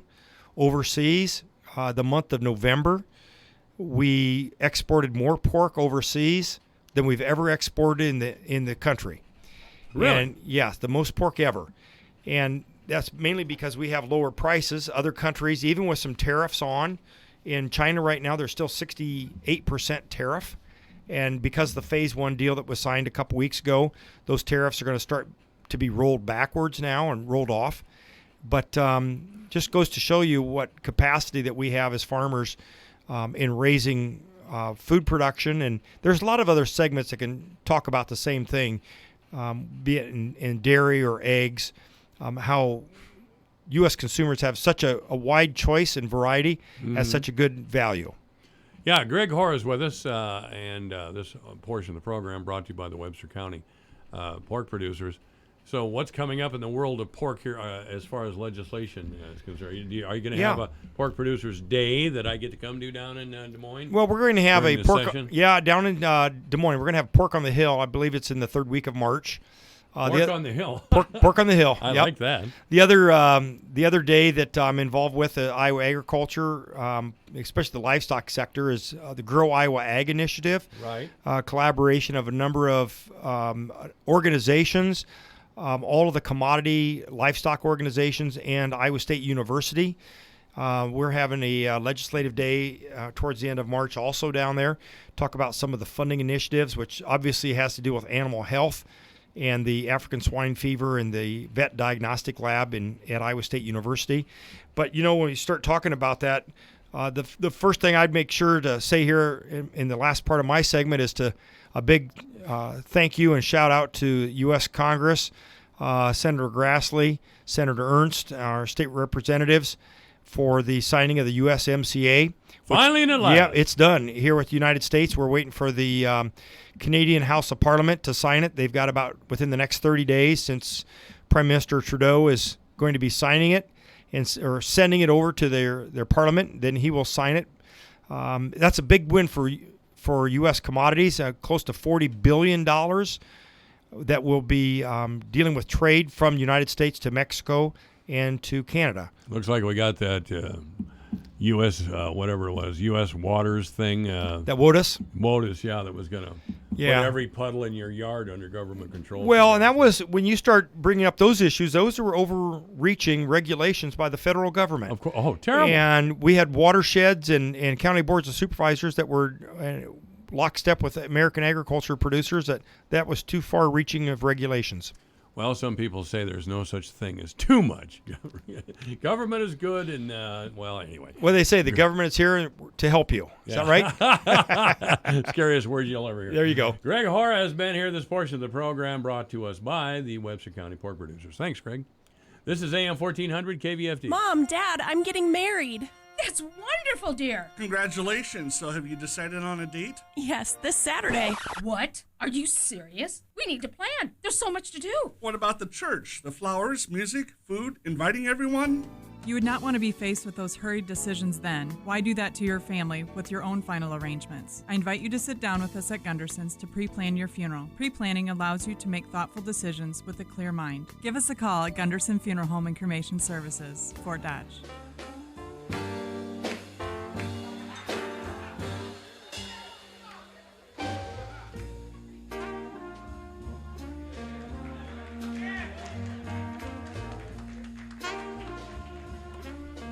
All right, thanks to Greg Hora, the pork producers.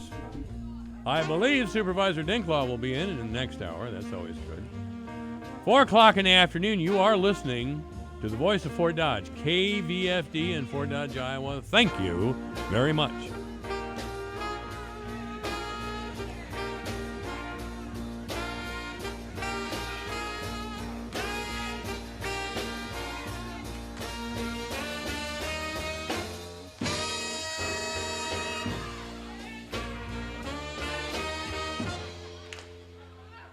If you're a gearhead or not, you'll enjoy the Under the Hood Car Show every Saturday afternoon from 2 till 4 on the voice of Fort Dodge, AM 1400, KVFD, Fort Dodge.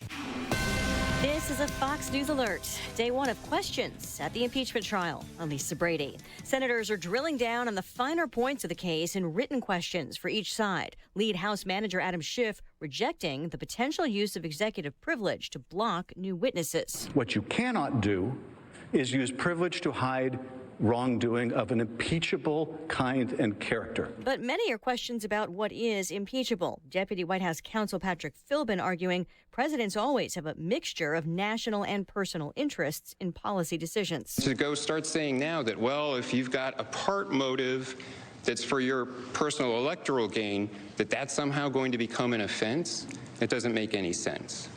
And it's totally unworkable. And it can't be a basis for removing a president from office. Questions can continue tomorrow. A vote on witnesses and documents is expected later this week. President Trump's been focusing on the positives, signing into law the new trade deal with Mexico and Canada. This is a colossal victory for our farmers, ranchers, energy workers, factory workers, and American workers in all 50 states, and you could almost say beyond. But it can't take effect yet, still awaiting ratification in Canada.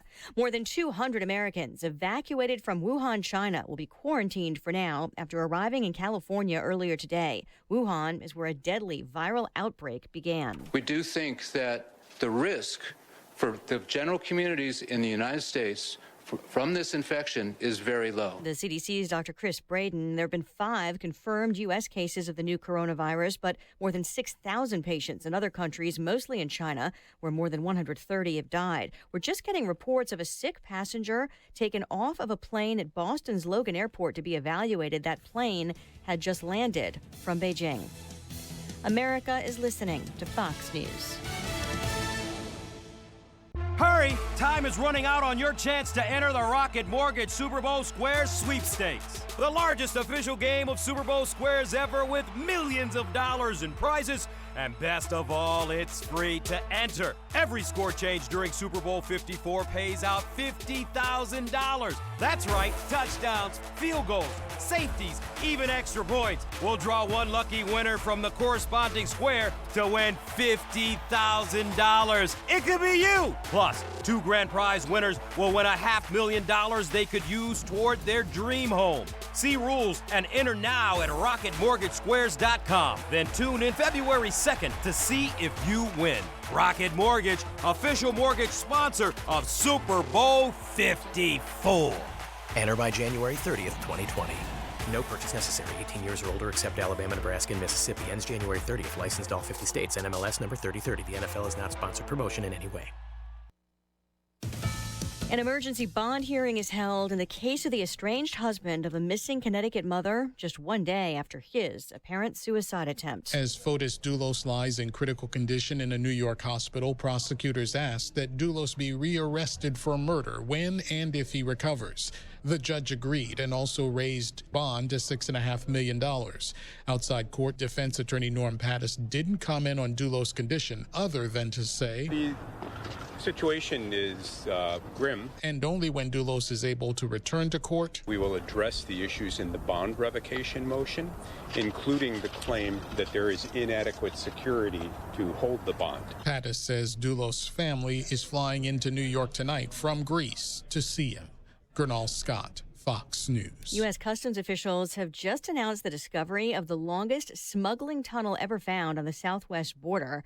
It stretches for more than 4,300 feet from Tijuana, Mexico, into the San Diego area. As the countdown to the Super Bowl continues, Google reveals the most searched questions about the big game, and that includes misspellings. Every year, searches for superb owl spike. The top question about the San Francisco 49ers is how many Super Bowls they have. The answer, 5. The most searched about the Kansas City Chiefs is the time of the game. Plenty of buzz about halftime show performers Shakira and Jennifer Lopez. J-Lo's top searched song over the last 5 years, I'm Real. Shakira's is Waka Waka.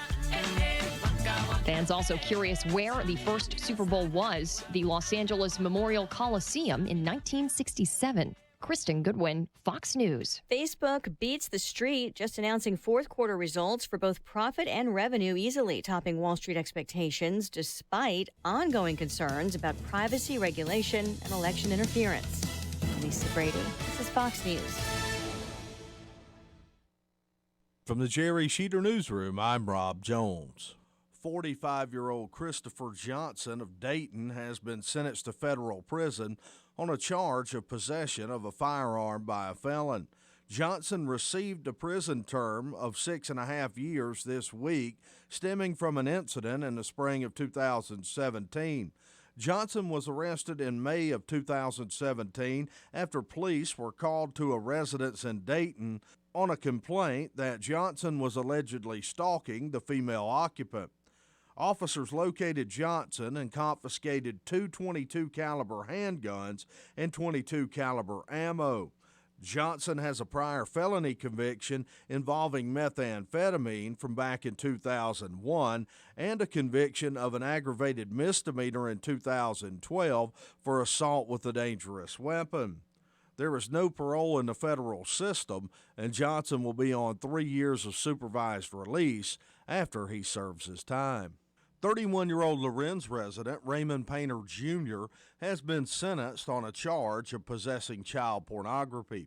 Painter received a 7-year federal sentence earlier this week after he pleaded guilty in August of last year. Evidence presented during his sentencing hearing included conversations he had on the internet in which he expressed a desire to engage in sexual activity with girls that ranged in age from 6 to 11 years old.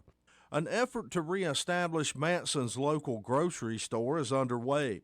A group of concerned Manson citizens that represent the City Council, Chamber, and Economic Development groups will be having an open community forum meeting at 7 p.m. tonight at the Manson Northwest Webster High School to discuss an effort to reestablish the local grocery store. Manson Mayor Dave Anderson says he believes the reestablishment of a local grocery store is of paramount importance to the Manson community. I don't believe that you can grow a town without a grocery store.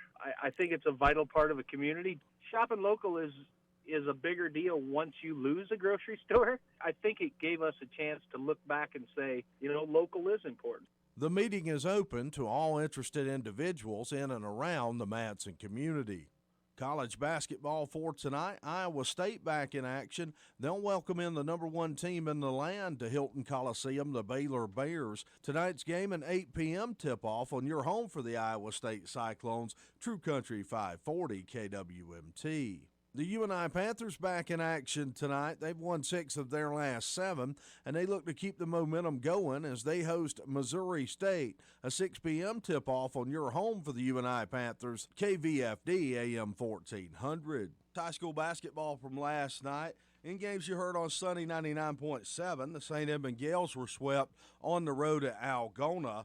The Gales would drop the girls' game by a score of 53-21. The boys' game would be a more competitive game, but Algona would take the win 50-43. Over on 92 Rock, the Fort Dodge Dodgers were in action in a boys-only game against Johnston. The Dodgers would stay within striking distance through the third quarter, trailing just 41-36 after 3. The Dragons would outscore the Dodgers 25-11 in the fourth and go on to win 66-47. 2 Dodgers in double figures. Montarius Abrams Altman with 10.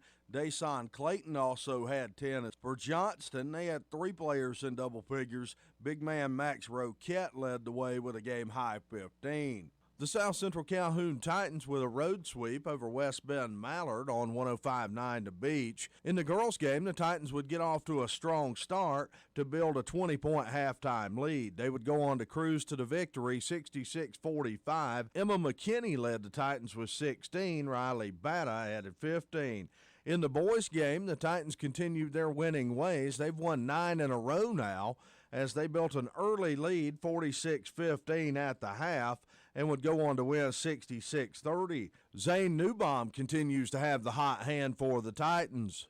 Zane, number 3, up and going again. That's his 4th here in the first half. Brian Peters on the call of the Newbaum 3.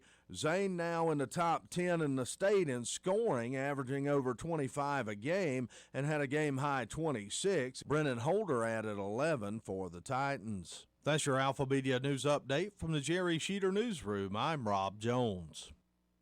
Here's the AM 1400 KVFD Weatherology forecast. Overcast skies this afternoon with daytime highs approaching 28. Northeasterly winds around 5 miles per hour. Overcast tonight 18. High of 29 tomorrow. Highs around 33 Friday with a chance for snow 33 Saturday. A dusting of snow tomorrow night through Friday. From the Weatherology Weather Center, I'm meteorologist Jennifer Wojcicki. Currently it's 24. Blue Ribbon, Pelham Waters, your water pro since 1949. Who would have thought there'd be entire aisles devoted to bottled water and that people would buy more water than pop? I'm Brian with Blue Ribbon Pelham Waters here in Fort Dodge. Spring water, drinking water, mineral water. There's so many choices, and we're proud to offer you them all. From our own refreshingly pure drinking water to ultra-pure Mountain Valley spring water, Blue Ribbon Pelham's is your complete water store.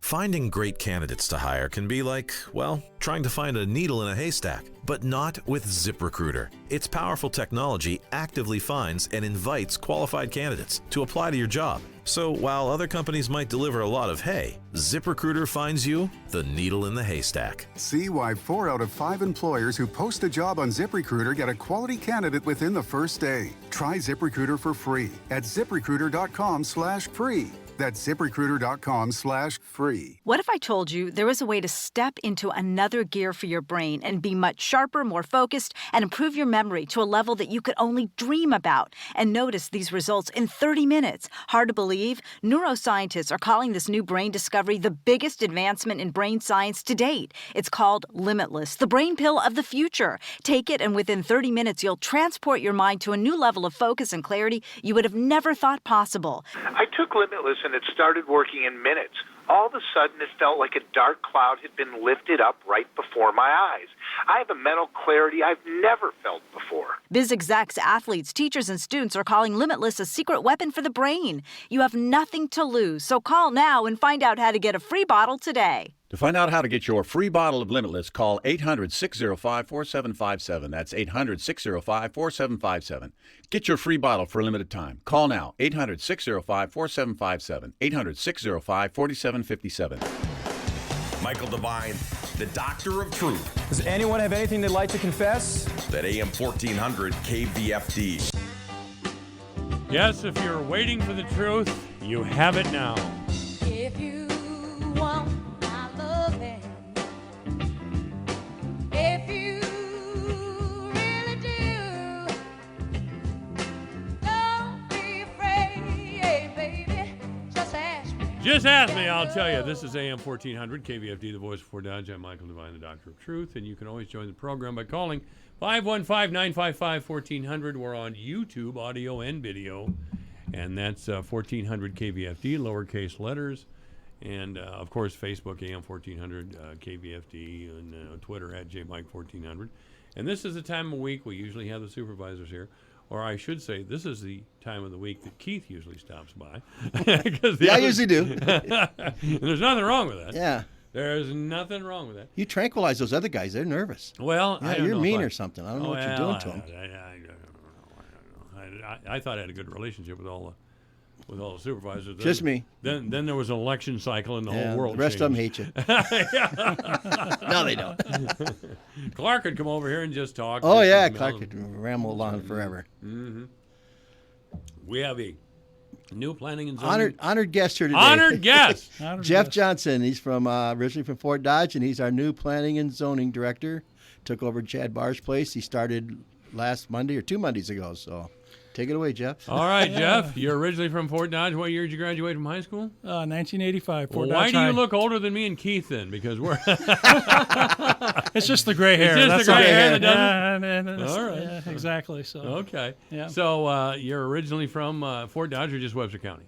Fort Dodge. Grew up in Fort Dodge on the south side of town. Attended Fort Dodge High School and went to Iowa Central Community College. And after Iowa Central Community College, went on to get my bachelor's degree at University of Iowa. You went to Iowa? I just assumed you went to Iowa State. Exactly. Well, no, Iowa State. Whoa. Yeah. They're both good schools. Don't get me wrong. Yeah, they are. So, but, don't most planning and zoning people with that sort of training come out of Iowa State University?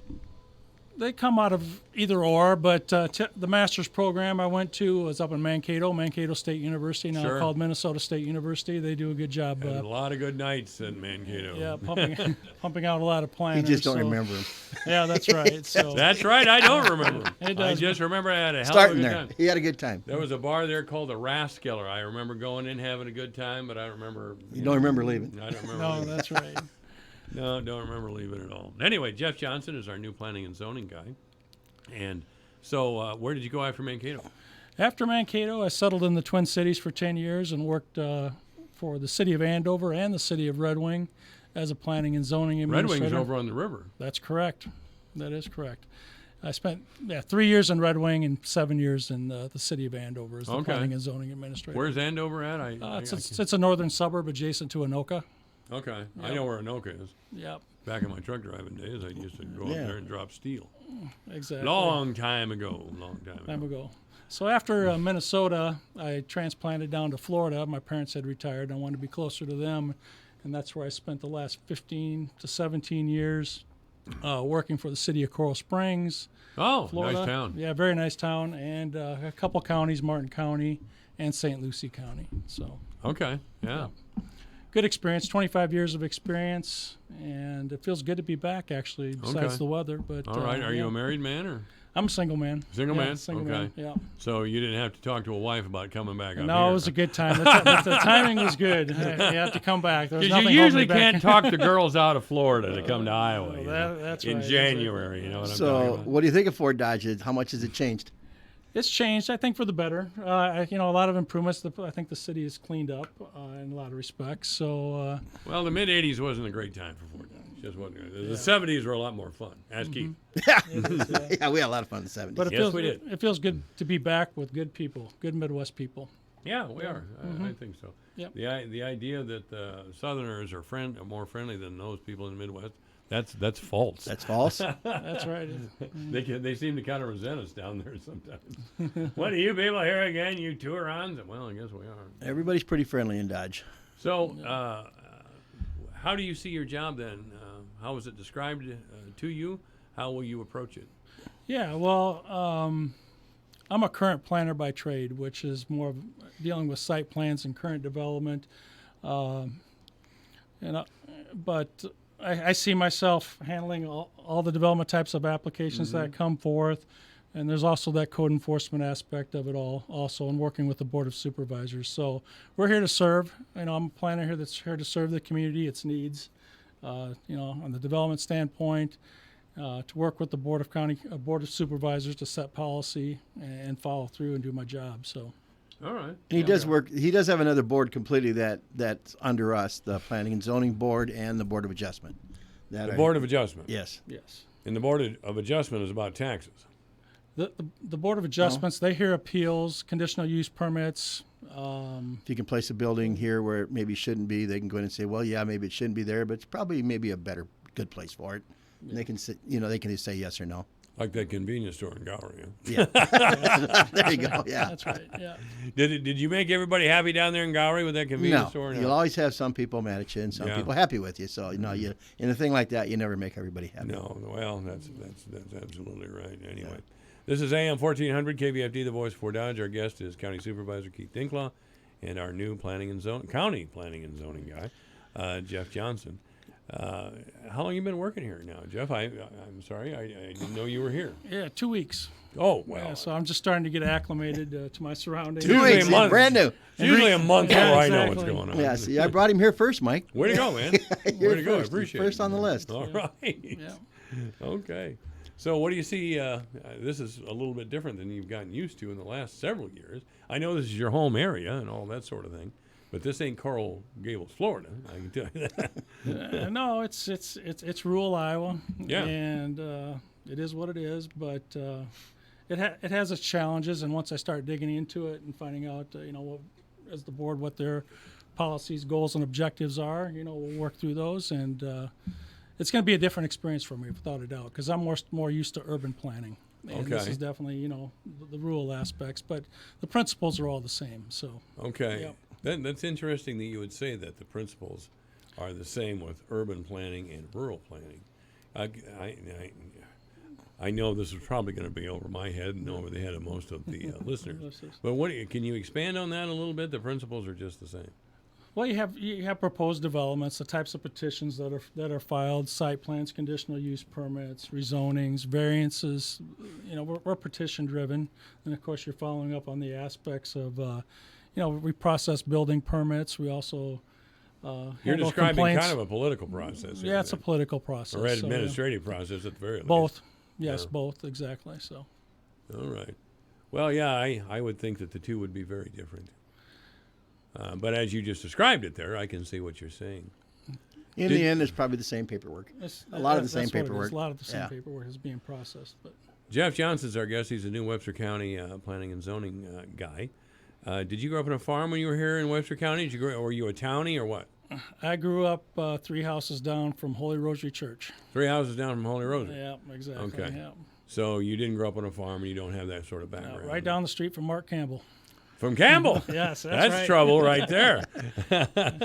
Did you know Mark? In the hood. In the hood, yeah. In the hood. Yeah, we knew the Holy Rosary neighborhood. Yeah, the neighborhood. Yeah, we knew the family very well. No, Yeah, Ron Campbell, Ron, he was Lois, a character, wasn't he? Yep, even his grandparents. Really? Yeah, they lived right in the neighborhood also. So.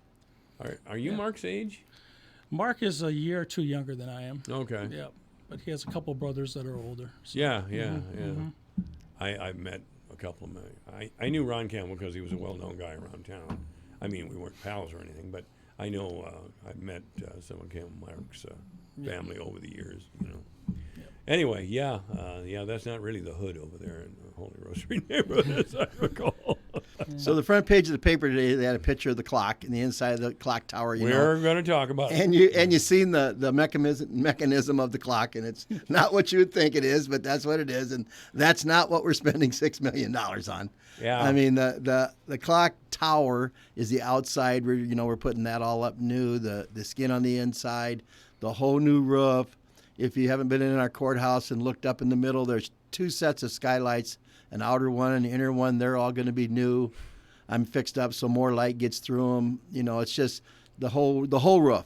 Skylights. So you guys branded that thing the wrong time. You branded that as the Clock Tower Project. Yes, and it's the courthouse roof project. Yeah, that's the way it should be. Yes, the courthouse whole roof project. Whole roof project, right. Yeah, and it's a big endeavor to take, and there's a lot of intricate stuff there. It needs to be fixed and manufactured. Not everybody can do that, and not everybody can put it back up there. Boy, that's a deal, isn't it? Where did you find somebody with that sort of expertise? Well, the guy that did the bidding did the state capitol. Oh, really? Yes. So he's an Iowa guy or from Des Moines. Okay. Well, yes. that's Iowa. Yeah. So we do have a very reputable firm that's going to do it. So we have confidence that way. It's just a lot of money. Okay. Now, Bob Lincoln doesn't have anything to do with this deal, does he? No, let's not talk about that.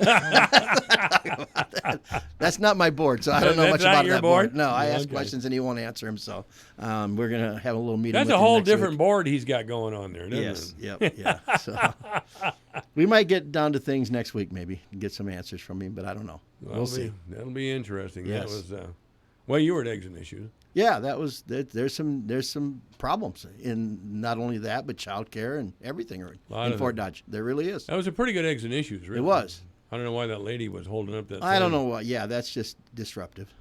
Yeah, well, that's probably the deal. People want to do that. But I don't know if you noticed the picture I took. I had taken of me and Congressman King, and Representative Sexton. Yes. You photobombed in that picture. Did I really? Oh, yeah. That's all right. Here it is right here. At least they had one good-looking guy in there. Oh, yeah. See, I got in there in the back. But you look confused, though. You say a lot about Congressman King, but I've been on the board for 13 years now, and I probably had breakfast, dinner, or supper, or been out with that guy 10 times. Sure. In Fort Dodge, talking to him one-on-one. And I have yet to been with Grassley or any of the other ones. Yeah. So he is very, he might not be the most likable guy, but he's done a lot for Fort Dodge, and you can talk to him. He is, anytime. I'm still undecided and unclear in my mind if I wish I would have been there when that character threw a glass of water. I was sitting right next to him when he did it, right next to him. I might just now be getting out of Fort Madison. Yeah. Yeah, put a hurt. Campbell took care of it right away. Campbell was on the other side, and he went Campbell's way, and Campbell threw him in the booth. And I'm proud of him. Yeah, Campbell stood up and grabbed him and put him down in the booth, and that's where he stayed until the push came. Yeah, good for Mark. Yep, he went Mark's way, and Mark took care of it. Well, he didn't look like a big guy. No, but that was a bad deal. Yeah, well, anyway. But he's accessible, and he's done a lot for Fort Dodge. And, yes, he has. He's had a hard time, but to me, he's been good for Fort Dodge. All right. I'm going to roll back to the roof project. Where are we as far as the money goes? We're okay. We're gonna bond the money. Though? We're gonna bond for 6.1, but we're actually borrowing 7.1 in the end. Okay. And we might not have because when you start a project like that and you do it, there's always something that comes up. Yeah. and then where you get the money. Yeah. So we are borrowing a little bit more just in case, and in the end, the interest rates. The guy our bond counsel was up here yesterday, and he said with that China thing going on, everybody's taking their money out of the stock market and buying bonds, so the bonds are everybody wants them now, so they're cheap. So you wouldn't think that. I don't know what they call that virus over there. Coronavirus. The coronavirus is actually affecting our bond market that we're doing right now. He says this is actually the best time to be buying bonds. Because the corona market, he said he went down like 25 points in 1 week. I don't know what the point is, but for points for bonds, but everybody wants them now, so they go down, because they're not hard to sell. Well, should we run out and buy some bonds? So we're getting a better rate on them. We're that's getting a good thing. Yeah, in the end. Well, we got anything else to talk about? No, I don't think we do. All right. This is it. That's Keith, good. Nobody called in. That's great. Yeah, well, we didn't really ask. Anyway, Supervisor Keith Dinklaw has been here. Thanks, Keith. And our new county planning and zoning guy, Jeff Johnson, is back home with us. So nice to see you, Jeff. Feels good to be back. Thank you. Well, one thing we gotta say, just remember, if you're building something in the county, and you're a farmer or an ag, you don't have to get a permit, but it's kind of good if you do. It'd be nice if you What came does in that mean, Keith? Well, it's just, then, everybody knows you build a building out there, and the assessor knows, because she's going to find out anyway. Yeah. And, and there's some rules out there in the county that you have to follow when you're building stuff, and it's just better to be up front and get a permit. It's not going to cost you anything. You just come in and say, I'm going to put up a new machine shed. Yeah, and a machine shed's hard to hide. Yeah. You're not going to hide that behind a tree. No, and you just go in there and do it, and everybody knows, and it's just done deal. All right, man. All right, Jeff, Keith, thanks a lot. Yep. This is AM 1400 KVFD. Get to B-Dubs on Thursdays for buy one, get one free boneless wings. Or as we like to say, 100% more wings. That's right. When you buy boneless wings on Thursdays, you get the same amount of wings for $0.00. Basically, the second order is 100% off. So get here for buy one, get one free boneless wings on Boneless Thursdays. Buffalo Wild Wings. Roar! Buy one, get one of equal value free. Dine in at participating locations. Takeout is limited and may vary by location. Size exclusions may apply while supplies last. Limit one offer per customer, not valid with any other coupon. A crop that went beyond expectations. Hello, I'm Megan Grebner, and this is Managing for Profit on Brownfield, a content partnership with the Roundup Ready Extended Crop System.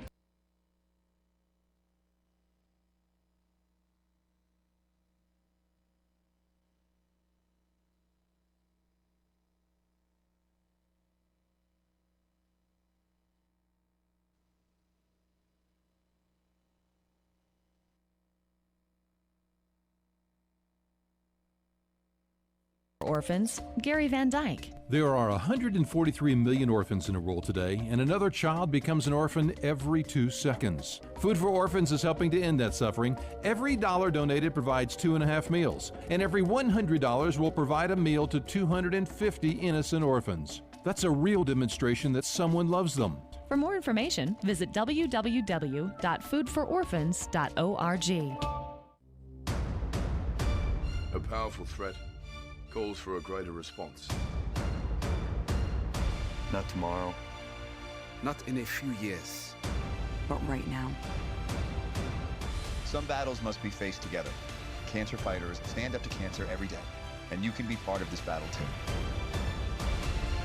Visit standuptocancer.org to learn more. Together, we can save lives. Delayed planting and constant battles with Mother Nature left many farmers uncertain how yields would end up for 2019. Southern Illinois farmer Fred Helm said he needed a crop with flexibility from the beginning, as weather added twists and turns to the planting season. We ended up spraying some of the burn down, and that not too far ahead of planting, being able to use a system where we could come in and plant right behind some of those burn down products without any worry about injury to the seedling and emergence was a big relief. But also, as we got into the month of June and we're planting, because of the wet year, had a lot of ability with Mother Nature to dilute some of the residual herbicides that were put down early, so that coming in with a strong post-emergence program about 3 weeks after planting was incredibly important to maintaining clean fields. He tells Brownfield when harvest rolled around, he could not have been happier when evaluating the crop's performance. We ended up with soybean yields that were above and beyond my highest level of expectation given the planting date and the conditions. We know late April to mid-May soybeans have the most opportunity for the highest yield, and here we were planting all of our soybeans during the first 3 weeks of June. So we knew that we were likely to be reduced, but we just didn't know how much. And when we were there harvesting, we were surprised in that our soybean yields this year were actually our second best ever, and that we did not have the degree of yield penalty from delayed planting. Apparently everything else in the system, but also the genetics, which have improved dramatically with the newer varieties the last 3 or 4 years that have been added into the lineup, were able to power through the adversity of the year and give us the top yields that we received. I'm Megan Grebner with Managing for Profit on Brownfield, a content partnership with a Roundup Ready Extend crop system. What if I told you there was a way to step into another gear for your brain and be much sharper, more focused, and improve your memory to a level that you could only dream about, and notice these results in 30 minutes? Hard to believe? Neuroscientists are calling this new brain discovery the biggest advancement in brain science to date. It's called Limitless, the brain pill of the future. Take it, and within 30 minutes, you'll transport your mind to a new level of focus and clarity you would have never thought possible. I took Limitless and it started working in minutes. All of a sudden, it felt like a dark cloud had been lifted up right before my eyes. I have a mental clarity I've never felt before. Biz execs, athletes, teachers, and students are calling Limitless a secret weapon for the brain.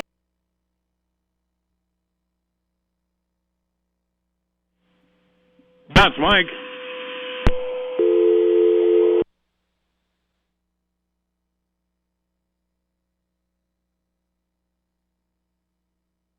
$681-9041. What's in store this week at your local Staples? Out with the old and ink with the new. You can't print without ink. Yeah, it's very hard. I've tried. So stock up on the ink and toner you need and save at Staples. Because right now, when you buy $75 of ink or $200 of toner, you receive 25% back in Staples rewards. 25% back in rewards. A nice way to start the new year. Staples, where there's a whole lot more in store. Ends 2/1/20. See store or staples.com/25 in rewards for details.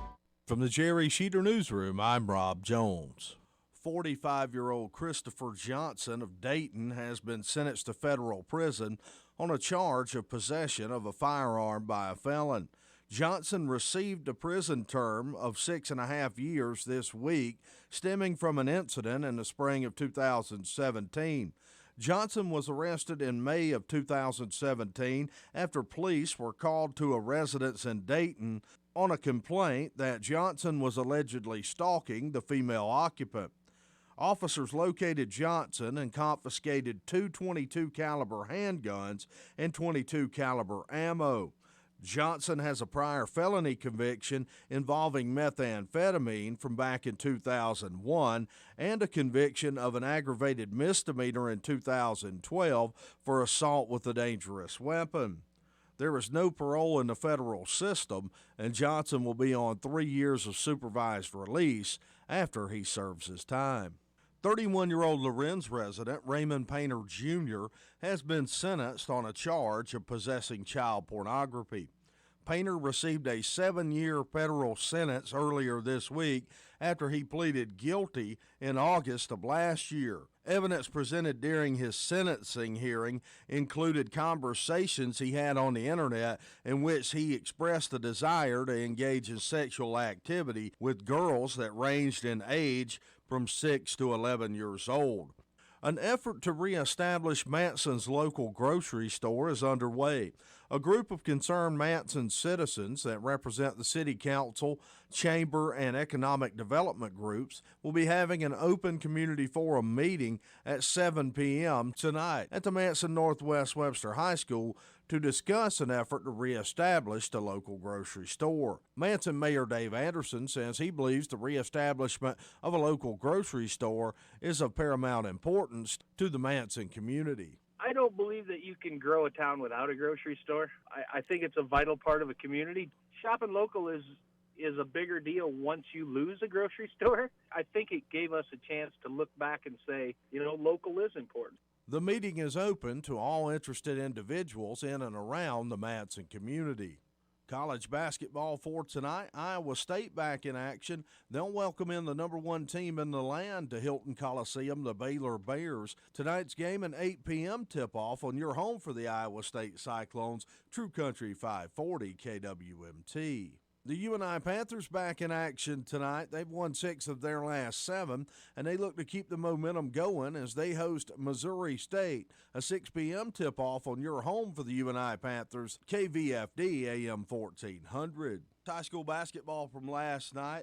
In games you heard on Sunny 99.7, the St. Edmund Gales were swept on the road at Algona. The Gales would drop the girls' game by a score of 53-21. The boys' game would be a more competitive game, but Algona would take the win 50-43. Over on 92 Rock, the Fort Dodge Dodgers were in action in a boys-only game against Johnston. The Dodgers would stay within striking distance through the third quarter, trailing just 41-36 after 3. The Dragons would outscore the Dodgers 25-11 in the fourth and go on to win 66-47. 2 Dodgers in double figures, Montarius Abrams Altman with 10. Dason Clayton also had 10. For Johnston, they had 3 players in double figures. Big man Max Roquette led the way with a game-high 15. The South Central Calhoun Titans with a road sweep over West Bend Mallard on 105-9 to Beach. In the girls' game, the Titans would get off to a strong start to build a 20-point halftime lead. They would go on to cruise to the victory 66-45. Emma McKinney led the Titans with 16. Riley Batta added 15. In the boys' game, the Titans continued their winning ways. They've won 9 in a row now as they built an early lead, 46-15 at the half, and would go on to win 66-30. Zane Newbaum continues to have the hot hand for the Titans. Zane, number 3, out there and going again. That's his 4th here in the first half. Brian Peters on the call of the Newbaum 3. Zane now in the top 10 in the state in scoring, averaging over 25 a game, and had a game-high 26. Brennan Holder added 11 for the Titans. That's your Alpha Media News Update from the Jerry Sheeter Newsroom. I'm Rob Jones. This is AM 1400, KVFD, the voice of Fort Dodge. It's 4:38. First of all, on the weather, 26 degrees, going to be cloudy, what's left of this afternoon. Fog overnight, of course, with a low of 18. On Thursday, tomorrow, a chance of snow around 5 in the afternoon, patchy fog later on in the evening. On Friday, there's a chance of snow before noon, cloudy with a high of 33. Saturday is going to be a real good day, mostly sunny with a high of 36. Sunday, an even better day, sunny with a high of 42. Monday, mostly cloudy with a high of 34. Tuesday, mostly cloudy with a high of 21 degrees. Again, here in town, 26 degrees. Obituaries this hour brought to you by the historic Bruce Funeral Home at 923 First Avenue South, Fort Dodge. You may contact the historic Bruce Funeral Home by calling 515-576-5117 or at www.brucesfuneralhome.com. Mr. Eldon Hunt has passed away. Eldon H. Hunt has died at the age of 86. His funeral was today at St. Paul Lutheran Church. Greg Spencer died at the age of 68. Mr. Spencer's service is tomorrow at 10:30 in the morning here in town. Obituaries this hour brought to you by the historic Bruce Funeral Home at 923 First Avenue South, Fort Dodge. You may contact the historic Bruce Funeral Home by calling 515-576-5117 or online at www.brucesfuneralhome.com. 440, 26 degrees at AM 1400, KVFD, the voice of Fort Dodge. With a closing market report, here's Dwayne Murley. Here's a look at how the markets closed today. March corn down 2 1/4 at 384 1/4. May down 2 1/2 at 389 1/2. July corn down 2 3/4 at 394 1/2. September down 2 1/2 at 392. March soybeans closed down 2 cents at 893. May down 2 at 907. July beans down 1 1/2 at 920 3/4. August down 1 3/4 at 925 1/4. March wheat closed down 7 1/2 at 562 1/4. Soybean meal down 150 a ton at 296.10. February live cattle down 40 cents at 121.75. April down 47 at 120.22.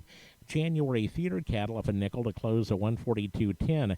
March down 42 cents at 134.97. February lean hogs down 192 at 64.30, and April down 247 at 68.82. From the Iowa Power Farming Show in Des Moines, I'm Dwayne Murley. I'm Charles Payne, and this is the Fox Business Report. The major averages ending mixed and giving back earlier gains on lingering concerns related to China's coronavirus outbreak. With the Dow rising 12 points, NASDAQ up 5, S&P 500 down 3. And shares of Microsoft spiking after hours, the software giant reporting earnings and revenue topping Wall Street estimates. The company seeing continued growth in its cloud computing business Azure, which is challenging Amazon's dominant web services offering. And Facebook beating analyst estimates for daily active users as the world's largest social network face fierce competition for user screen time. But shares of the social media giant were down 5% after hours as total cost and expenses surged over 30% in the fourth quarter. And shares of electric automaker Tesla are surging after hours and are up around 5% after beating Wall Street estimates on earnings and revenue. That's your Fox Business Report. I'm Hillary Barsky, invested in you. Prescription products require an online physician consultation and are only available if the physician determines a prescription is appropriate. Subscription required. See website for full details and important safety information. Hey guys, good news. The expensive little blue pill is now generic, which means the prescription medication to treat ED is super affordable at 4hims.com. And now get your first online doctor's visit free at 4hims.com. That's right. Zero copay, no awkward face-to-face conversations to get your prescription. That's really good news. To start your free online visit, go to this exclusive address, 4hims.com/joy. That's FORHIMS.com/joy.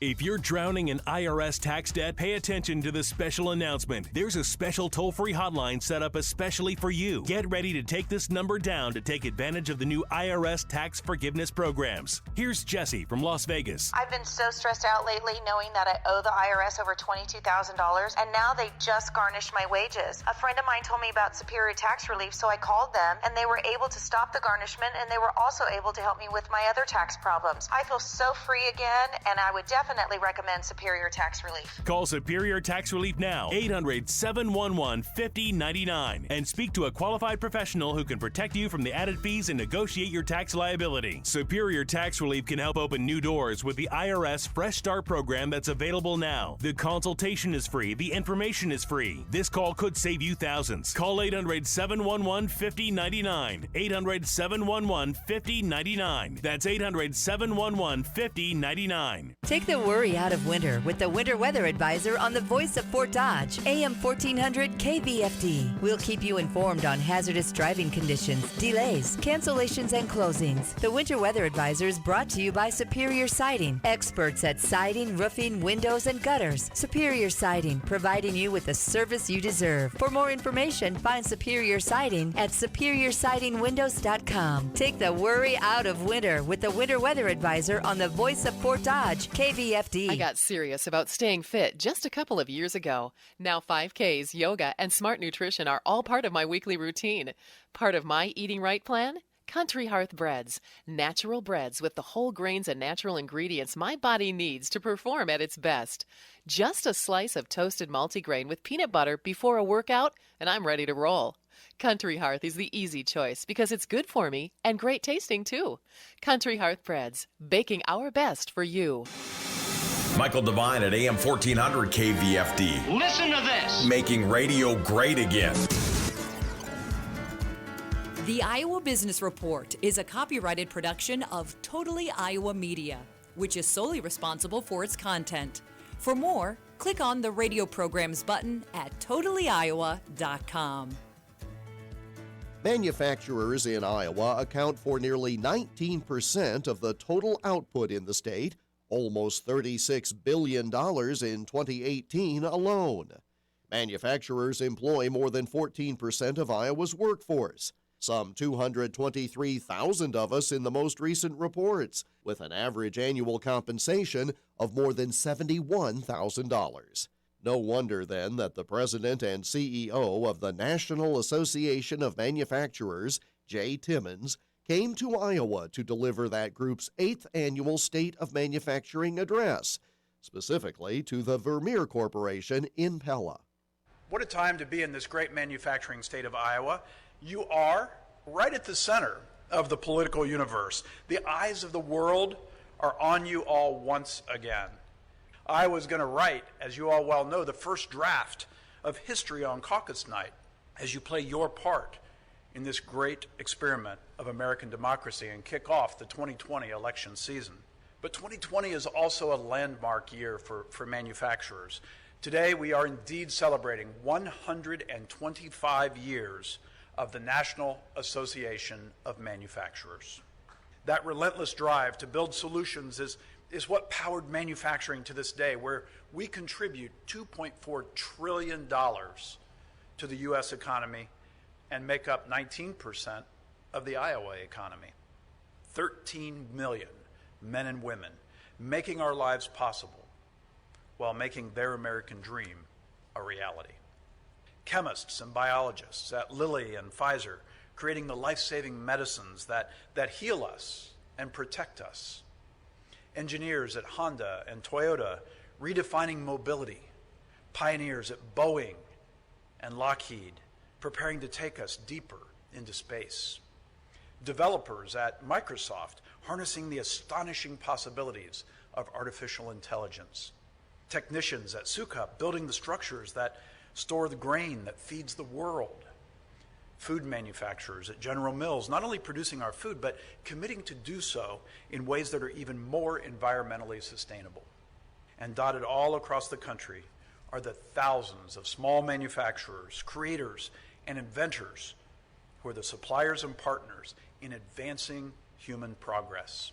Yes, manufacturing is vastly different than it was in 1895, to say the least, with humans and robots today working alongside each other as technology drives our fourth industrial revolution. But one thing remains the same. Manufacturing workers are the heart of a strong American economy. And you know what? We need more workers. So in this pivotal year, the NAM and the Manufacturing Institute, our workforce and education partner, we're setting out on an unprecedented campaign to inspire a new generation and tell the real story of our industry. One of the biggest misperceptions is that automation is coming for our jobs, but manufacturers know the truth. Technology makes us safer. It's more effective. Some jobs are going to shift, often to higher skilled, higher tech positions, but people will always be what makes this industry possible. Our members tell us that this is their top concern, educating Americans on these opportunities and finding workers for the hundreds of thousands of manufacturing jobs that are open today and the 4.6 million jobs that will be open over the coming 8 years. Jay Timmons, President and CEO of the National Association of Manufacturers. The capital campaign he referenced is called Creators Wanted, designed to support, among other things, youth engagement, the STEP Women's Initiative, and Heroes Make America, training returning service members for manufacturing jobs. If you'd like to hear the full address, you can view a video by going to the National Association of Manufacturers Facebook page. Up next, we'll introduce you to a business that provides lifelong learning and development in the workplace. You're listening to the Iowa Business Report. Have the talk of the lifetime with the ones you love and make the difference of a lifetime. Grandma, this card asks, what's your favorite family tradition? Christmas would be my favorite. You know how we use the special tablecloth and all the fancy dishes? And those cookies you always make. Should we whip up a batch and bake some together now? Sharing stories and memories with those who matter most isn't just important today, it will be especially significant when it's time to honor a life lived. Contact Gunderson Funeral Home to learn more about having the talk of a lifetime. Michael Devine, broadcasting live. The Iowa Business Report is presented with support from the Iowa Association of Business and Industry, helping develop the next generation of business leaders through Leadership Iowa, Business Horizons, and Leadership Iowa University. To learn more, go to iowaabi.org. In this week's profile segment, we'll meet Rowena Crosby, the owner of Taro International in Des Moines. It's an interpersonal skills research and corporate training company, but that's not what she thought her career would be. I'm actually from an accounting background, so I didn't go to school for adult education. And when I was invited to serve in a training department, it was in the late 80s, early 90s, which is at a time when the human resources function wasn't very mature. In fact, we called it the personnel department back then. And the training function was just trying to find its place. And so I was asked with another individual in our company, would we start a training company, because we knew the need for ongoing education mattered. I fell in love with corporate training because it offered an opportunity to provide education in a context people could use it immediately. And we didn't line people up in seats facing forward based on chronological age, which is what we do in schools. So absolutely loved it. And when I left a company and wanted to start a business, it seemed natural to start this company. My name's Rowena, but they call me Ro, so I'm the Ro in tarot. My late husband's name was Ted, and a marketing professional that I engaged when I started the business actually ended up inventing that word. He was never involved in the business, but it stuck, and in 1995, when the internet came into common consumption, because I started the business in 93, we had a 4-letter company name and got a 4-letter domain. Not very many companies can claim that. You can't do that now. You cannot do that these days. You cannot do that now. What are some things that business owners or managers, people who manage other people, what are some things that they might be able to do to break through, even, if you will, the most obstinate employee? That's so true. We're all different, aren't we? Sure. We sometimes are troubled by people that seem to oppose our views, or when the sky's blue, it's actually a different color. We can learn a lot from those folks. So if we can take a sincere interest in people and try to find out where they're coming from and tap into their creativity, that's where you can get some of the biggest wins, if they do tend to be a little bit obstinate and they just want to get sold, and that could be a learning style. And I suppose to a large degree some people throw up the defense mechanism that if it's something new or different, they use that as a coping mechanism. And so again, you have to know as the manager where this resistance is coming from, right? Yeah, that's exactly right. The research on the resistance to change is pretty fascinating, and there are differences in how people adopt the pace of change. Jeffrey Moore famously wrote about that in his book on the curve of the adoption of innovation or something, where you've got people on the front end that are running fast and others, the laggards is what he called them, and then the rest of us are in that early or late majority. So where we fall on that bell curve matters, but actually it's a little bit of a myth that we resist change. What most of us resist is the unknown. If we're the one initiating the change, we're usually on board with it, or if we had a voice in it.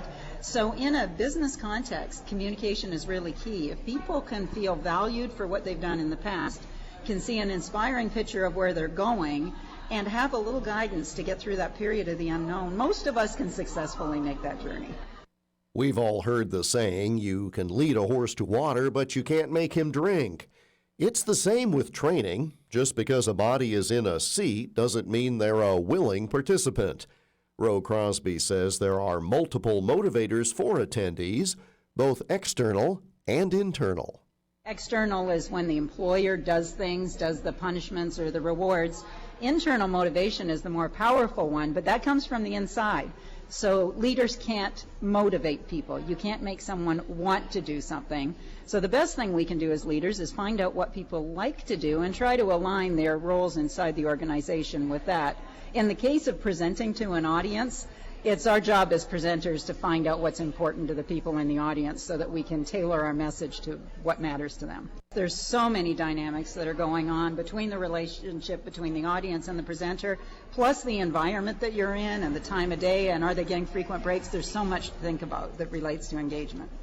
From its start as a small business in her home in Earlham, Rowena Crosby's company now boasts 10 other trainers and consultants, offering a variety of public and private sessions for clients around the world. And over that more than a quarter century, the types of sessions they offer and the attitude of attendees has changed. When people came to class, when I first started this business, they were often sent, and they were hostages. And they thought it was punitive. You know, Yes. I'm being sent to class to be fixed. And Right. actually, they were right in many cases. Their managers were trying to change something about them. The new generation entering the workforce considers training and development part of their compensation, and they're demanding it, and they're eager learners. And that's a very, very different environment to work in, and it's pretty inspiring. So if a message is not correctly delivered, on whose shoulders does that fall, the trainer or the student? Crosby says at Taro, the belief is how the message is received is most important. It doesn't matter what I meant to say. It doesn't matter what I did say. The only thing that matters is what people leave with. And so that's our obligation, whether it's one-on-one or in front of a group, to try to make sure that the message that's received is the one we want. Being a training professional has a high associated with it because it's a bit of a performance art, so I think most of our trainers feel that way. But the greatest reward comes usually much later. As an external training provider, we don't know what the impact of our work is. And if years later a graduate contacts us and said, it was that training class that gave me the confidence to position myself to start this business or to accept this leadership role or to make a difference, to know that we had some little role in helping the person find the skills and confidence to do that really, really matters. Rowena Crosby, president and founder of Taro International. As noted, online simply at taro.com, TERO.com. And that brings us to the close of this week's program, which will be known on this end as the one where he had a cold. Thanks for putting up with that. Next week, we'll hear how the Iowa Secretary of State's office is streamlining reports and regulations for Iowa business. And just a few days before Iowa's first-in-the-nation presidential precinct caucuses, we'll examine the economic impact of that quadrennial event. That and more next week at this same time. In the meantime, you can listen to all or part of today's program by going to totallyiowa.com and clicking on the radio programs link. You'll also find podcasts of full interviews with the folks you hear on this program. You'll find those as IBR Extras. And in addition to your favorite radio station each week, we're also found on all the major podcast distributors, including iHeart, Apple, and Google. We welcome your comments. Send them by email to radio@totallyiowa.com. I'm Jeff Stein. Thank you for joining us, and we hope you have a prosperous week.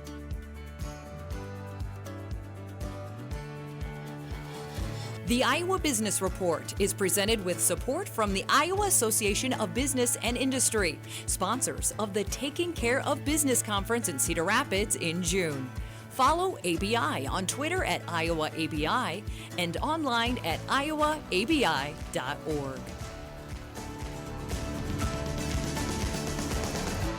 Take the worry out of winter with the Winter Weather Advisor on the Voice of Fort Dodge, AM 1400 KVFD. We'll keep you informed on hazardous driving conditions, delays, cancellations, and closings. The Winter Weather Advisor is brought to you by Superior Siding, experts at siding, roofing, windows, and gutters. Superior Siding, providing you with the service you deserve. For more information, find Superior Siding at superiorsidingwindows.com. Take the worry out of winter with the Winter Weather Advisor on the Voice of Fort Dodge, KVFD.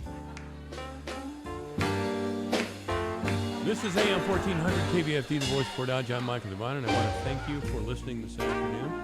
I'll be back tomorrow from 2 to 5, and Friday, of course. Look forward to speaking with you again. 5 o'clock in the afternoon, the news is next. KVFD Fort Dodge, Iowa.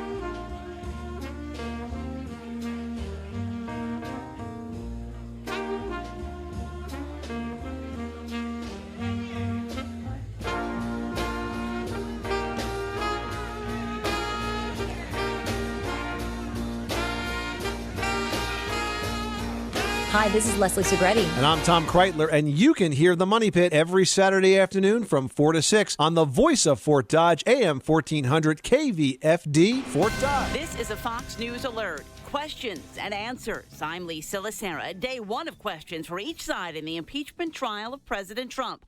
Fox's Jared Halpern live on Capitol Hill. Dozens of questions are being asked by senators, submitted in writing and read by Chief Justice John Roberts. When did the President's counsel first learn that the Bolton manuscript had been submitted to the White House for review? Several questions have focused on former National Security Advisor John Bolton. House Democrats say the American public and senators should not wait for a yet-to-be-published book's release for evidence that could contradict the White House claim President Trump did not tie security assistance for Ukraine to political investigations. Attorneys for President Trump say if the House wanted to hear from Bolton, it should have subpoenaed him as part of the impeachment inquiry. Lisa. Jared, this afternoon at the White House, it was business as usual with the president signing the U.S., Mexico, Canada trade agreement. The illness has killed more than 160 people in China and sickened more than 6,000 federal health officials in the U.S. with an update on the coronavirus. Fox's Gernal Scott has more live. Well, Lisa, still only 5 confirmed U.S. cases of coronavirus. The Centers for Disease Control and Prevention says it is continuing to scan the country for anyone returning home showing symptoms of the disease.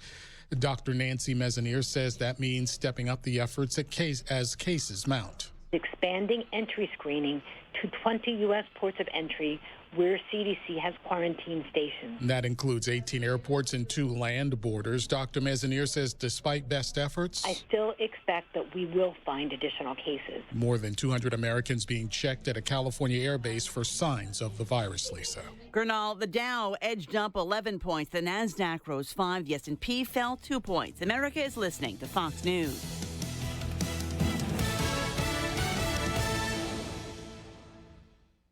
Hurry! Time is running out on your chance to enter the Rocket Mortgage Super Bowl Squares sweepstakes. The largest official game of Super Bowl Squares ever with millions of dollars in prizes. And best of all, it's free to enter. Every score change during Super Bowl 54 pays out $50,000. That's right, touchdowns, field goals, safeties, even extra points. We'll draw one lucky winner from the corresponding square to win $50,000. It could be you! Plus, 2 grand prize winners will win $500,000 they could use toward their dream home. See rules and enter now at RocketMortgageSquares.com. Then tune in February 2nd to see if you win. Rocket Mortgage, official mortgage sponsor of Super Bowl 54.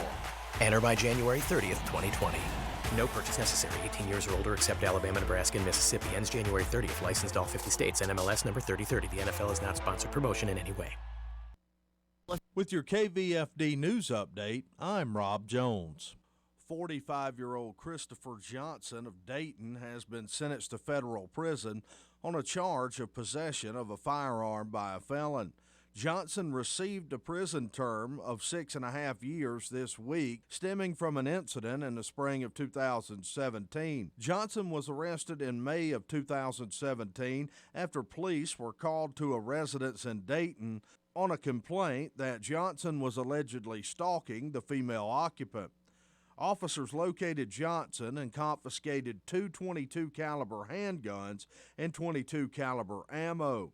There is no parole in the federal system, and Johnson will be on 3 years of supervised release after he serves his time. Congressman Steve King was in Fort Dodge last weekend for the Eggs and Issues Forum. He talked about possible legislation changes to abortion in the future. I would agree that the constitutional amendment will allow abortion as far as the state is concerned. That would prevent the Supreme Court from ruling that there's a constitutional guarantee to abortion in the state constitution.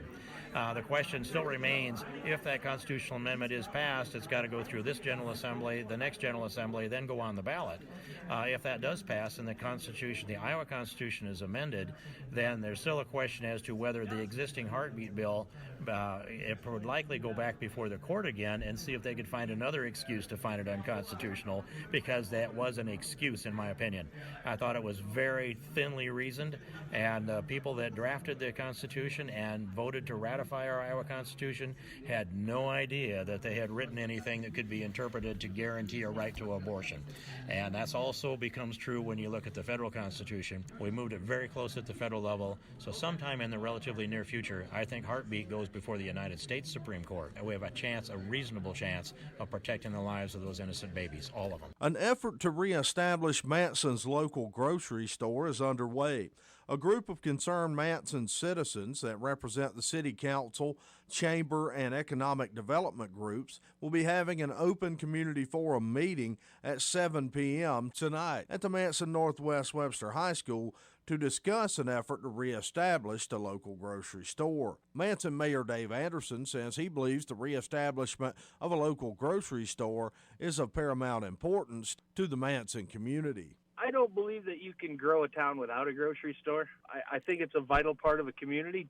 Shopping local is a bigger deal once you lose a grocery store. I think it gave us a chance to look back and say, local is important.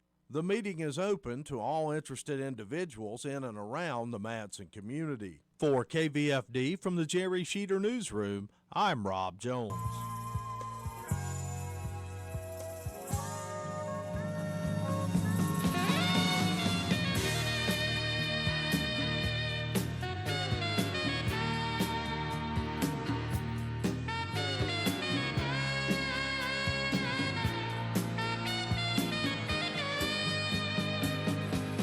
Live from the headquarters of Ramsey Solutions, broadcasting from the Dollar Car Rental Studios, it's the Dave Ramsey Show, where debt is dumb, cash is king, and the paid-off home mortgage has taken the place of the BMW as the status symbol of choice. Erica is with us in Missouri. Hey, Erica, welcome to the Dave Ramsey Show. Hello, how are you? Better than I deserve. What's up? Well, I was calling. I actually have two questions. My husband and I are in the process of purchasing his family business for a total of $600,000. And my two questions, his parents do not want us to pay it off early. They said that basically it's their retirement. And so two questions. My first question is, how does that work in the baby steps? We're on baby step 2 currently. And the second is, in my head, I've thought it out to where wherever it falls in the baby steps, we will save up money and park it somewhere, and the payment will come out of that. But I wouldn't know where to park it. Is the deal closed? No, not yet. Good. You probably should consider not doing it. Why is that? Because you're getting ready to step into a mess of $600,000 in debt with people who don't want you to pay it off. That's financial suicide. Oh. Think about it. I mean, you guys are acting like this is nothing. It's not nothing. It's $600,000. Yeah. And it's his mommy. His mommy. Oh my God. Yeah. So let me try this again, okay? If I were in your shoes, unless I could get two things straight, I would have to walk away. Thing number one is we are going to pay you off early. As a matter of fact, we're going to pay you off so fast it's going to be scary, and you're going to take that money and invest it and live off of those investments, not off of me being in debt to you. That is asinine, okay?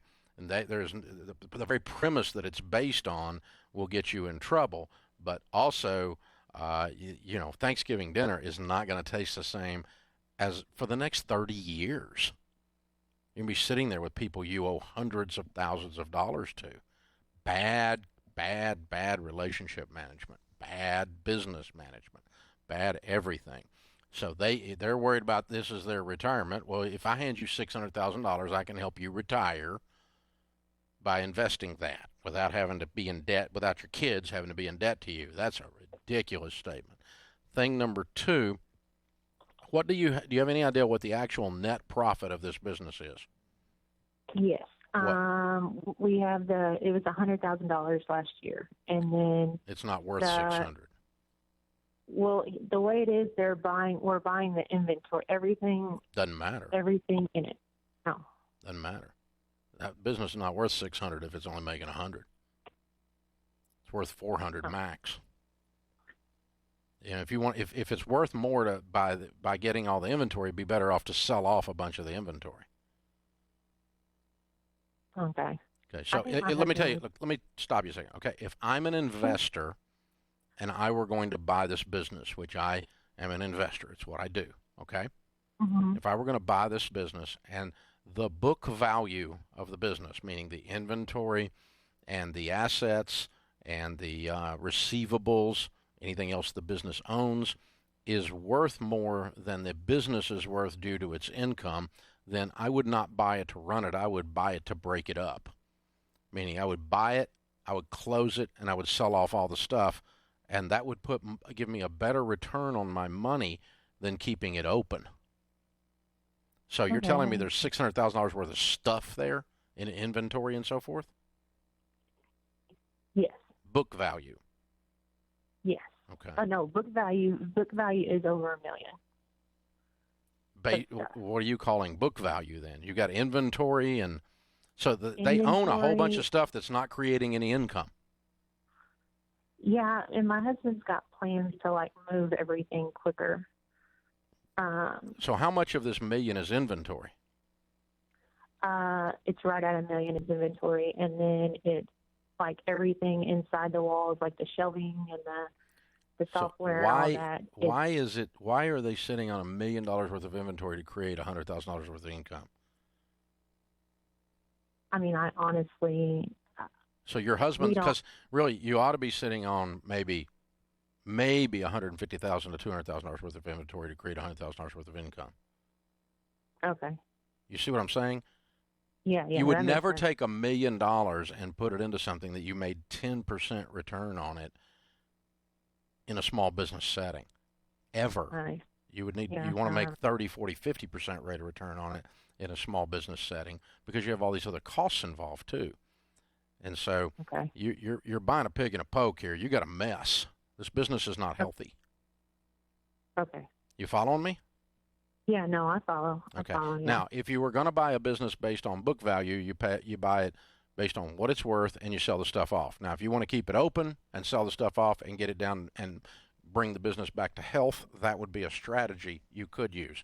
If you were going to buy a business that makes $100,000 net profit, usually a 25% rate of return, which would indicate a $400,000 value, a 20% rate of return would indicate a $500,000 value.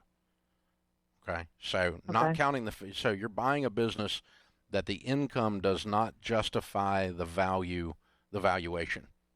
Only the inventory and book value does, which means the business has a disease. It's sick. You following my concepts? Yeah. Okay. Yeah, that makes Which sense. means you're walking into a danger zone, and you're about to be in debt to your mother-in-law in a danger zone who doesn't want you to pay this off. So my initial reaction was correct in that you've got to restructure this into a way that even if all is forgiven, if in the event that both of them pass. Doesn't matter. What if the business doesn't make a profit?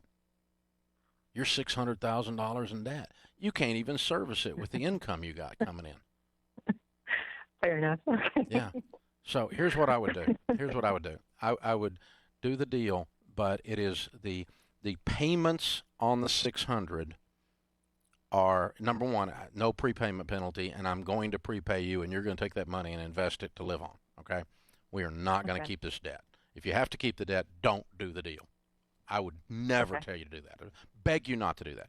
Number two, if you can get that part fixed, then the second thing I would do when you close on it, the first order of business within 6 months is sell $600,000 worth of inventory out of there. Cut the inventory down to $400,000 because you do not have a turn rate. That inventory is not turning off those shelves. It's sitting there collecting dust. We know that because it's not creating a profit. And so you've got to cut this inventory down to about 40% of what it is. And by the way, you're going to sell off this inventory and give 100% of it to mama and pay her off. Okay. So, which is really what they should do before they sell it to you, and then just give you the business if they were smart. But they're not going to do that because you're going to have to talk them through this, and I'm not even sure y'all are going to do any of this. But that's what I would tell you to do. I would beg you not to be in debt to your in-laws. It's going to create problems you have no idea. We work with family businesses all over America. It's a disaster when you do this. This is the Dave Ramsey Show.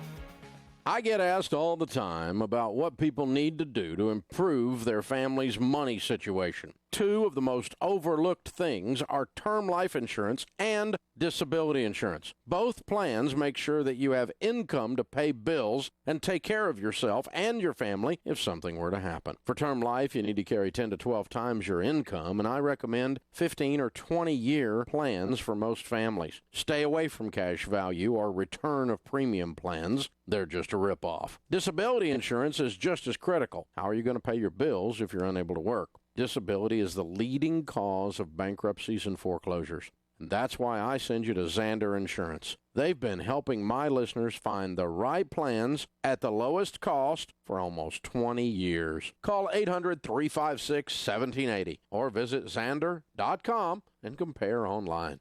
That's 800-356-1780 or Zander.com. Hey guys, Rachel Cruz here. Here's a good goal you should set this year.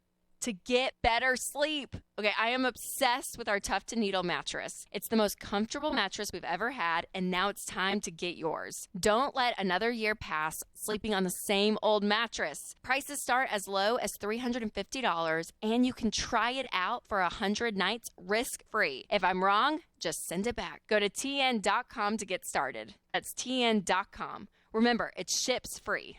$2,316. According to the FBI, that's the average dollar loss from a single break-in. There goes your money. So here's my advice. Protect your home with SimpliSafe. They're my go-to guys for home security. SimpliSafe's security system won the highest praise from CNET, PC Magazine, and The Verge. And it's just $15 a month, plus no contract. And right now, get a free HD security camera at SimpliSafeDirect.com.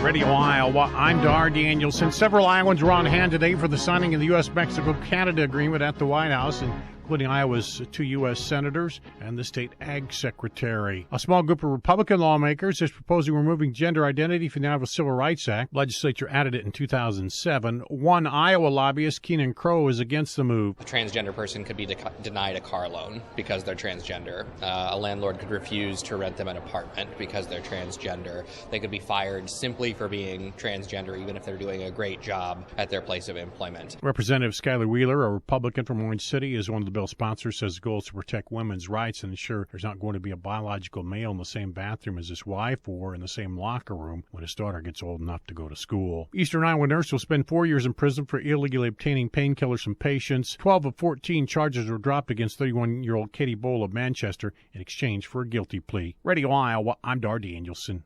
Adopt US Kids presents What to Expect When You're Expecting a Teenager. Learning the lingo. GOAT, G-O-A-T, acronym, stands for Greatest of All Time. As in, spaghetti sandwiches for dinner? They're my fave. Dad, you're the GOAT. You don't have to speak teen to be a perfect parent. Thousands of teens in foster care will love you just the same. Visit adoptuskids.org. Brought to you by the U.S. Department of Health and Human Services, Adopt U.S. Kids, and the Ad Council. All across the country, people are coming together to speed up what we can learn about health. The All of Us Research Program is calling on 1 million people to join us as we try to change the future of health. For your family, for future generations, for all of us. Visit joinallofus.org and find out how you can become 1 in a million.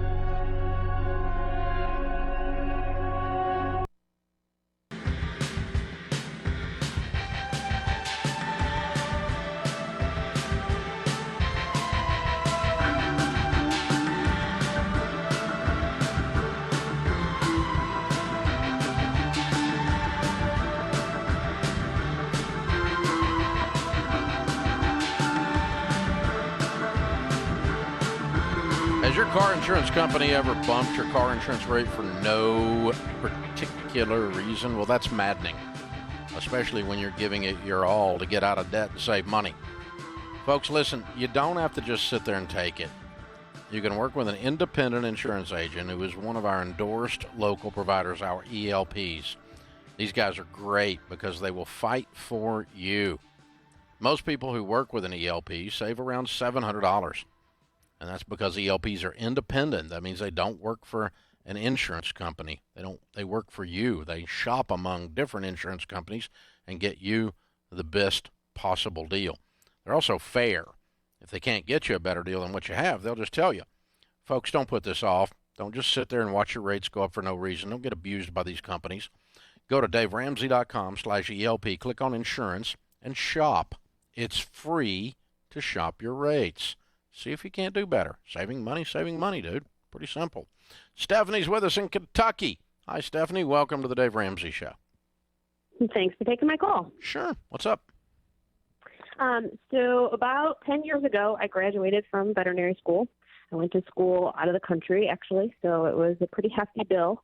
But because of interest rate and what I was making at the time, I was just on income-based repayments. So they were pretty minimal, not even going towards the actual principal. Currently, that loan has grown over $400,000. And to get into baby step 2, would I consider that as part of the loan that I need, or the debt that I need to pay off, with a possibility of having a forgiveness in the next 20 years?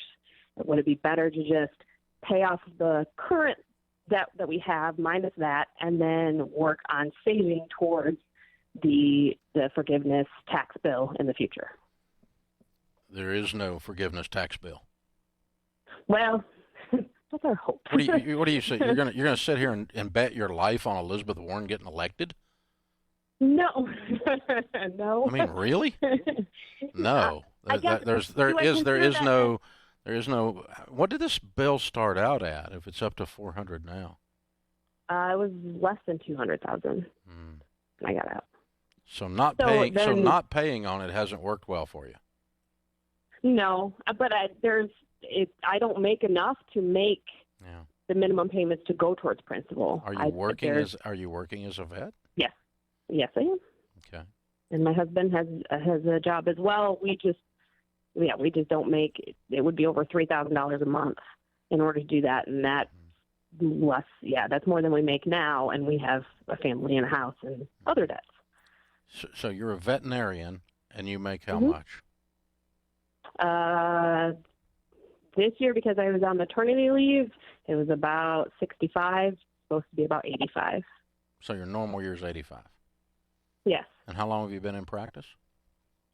9 years. Okay. Are you in a rural community? No. Because you're not making much. No, I'm looking into possibly finding a better paying job, but this practice is weak. Because most DVMs are making 150 to 200. Not ones that I know, but yes. Well, I've been working doing financial coaching for 30 years, and I work with them all the time. They actually do better than a lot of docs if they manage their practice well and manage their options well and so forth. So I think what you've got is a hope problem and an income problem, and you need to address it. I'm going to ask, are you in a small town or a metro area? Metro. Okay. Yeah, you need to do some work on studying what you should be making and how you can get there as a comp study, because we work with them all the time. We work with you guys all the time. I mean, a bunch of DVMs come through Entree Leadership events, and I sit and talk to them. I know how their practices work and what they're making, and so you're not making anything.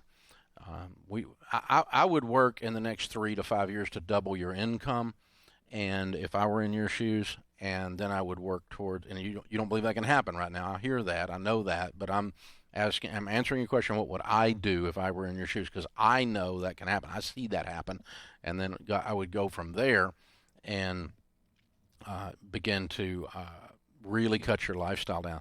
You've got to believe that you can do this, but if your husband's career, your career, you guys have got to address this, because it's not getting anything but worse. It's going from bad to worse all the time, and waiting on the government to come up with a plan to forgive student loans is not really a good strategy, because there's a whole bunch of people who paid off their student loans who probably aren't going to vote that way for you to get a free ride. So you're going to have a problem with that. It's the problem with the concept. So, hey, thank you for the call. I'm so sorry you're facing this. I know it's overwhelming, but I really do believe that, really focusing on your career instead of on hopelessness, and let's just maximize, hustle and grind. Let's figure out, what can we do to make more money? What can we do to make more money? We open our own. Do we grow? Do we work more hours? Do we work 2 different DVM positions? What do we do to get to milk the value out of this degree? Because it is a valuable degree in terms of economics.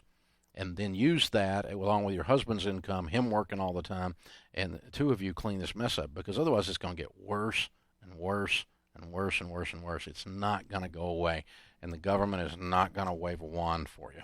I just don't see it happening. I'm sorry you're in that trap, though. Hey, thanks for the call. Open phones at 888-825-5225. Okay, the juxtaposition of that is you are 18 years old and you want to go and get a degree right now. You need to listen to these folks that call in that have this life at 30 years old. And you need to learn from them what the mistakes were. Okay, she took out a high interest loan. She studied in a overseas setting for the experience points that added nothing to the value of her degree. We know that because she's not making more money as a result of having studied overseas. She's making less than the typical DVM. And so spending extra money to, quote, have experiences while you're in school that you don't have is not a good plan. It's dumb. Picking a degree you can make good money with as a result of that field of study and paying cash for it is smart. And if you want to learn more about that and you're 18 years old, or you have an 18 or 17-year-old, pick up Anthony O'Neill's book, Debt-Free Degree. Because you can go to school debt-free, and you should go to school debt-free. You pick a school that fits your budget. And if you're broke, that means you pick the cheapest possible school. Well, I would rather go, well, I know you'd rather drive a Bentley than a used Chevette, but you have a used Chevette budget. You know, if you got a champagne taste, I don't care. You got a beer pocketbook, baby. And so you need to go to an in-state school with in-state tuition if you're broke. Get all the scholarships you can get your hands on, take 6 jobs, and work your butt off while you're in school. And you can get through school debt-free. And it can be done. And then you don't get caught in these situations. And this idea that is being pitched out there on the political trail right now, and a portion of a generation is believing it, which is really sad right there, to where your financial plan is waiting on a lefty to get elected, is going to get you in trouble. Because it's intellectually dishonest to talk about forgiving student loan debt while we're still making trillions of dollars of student loans. The first thing you do is you cut the faucet off, Washington, regardless of which side of the aisle you're on in this discussion. That's just intellectually dishonest to keep making the loans while you talk about forgiving existing loans. That's just backwards. This is the Dave Ramsey Show.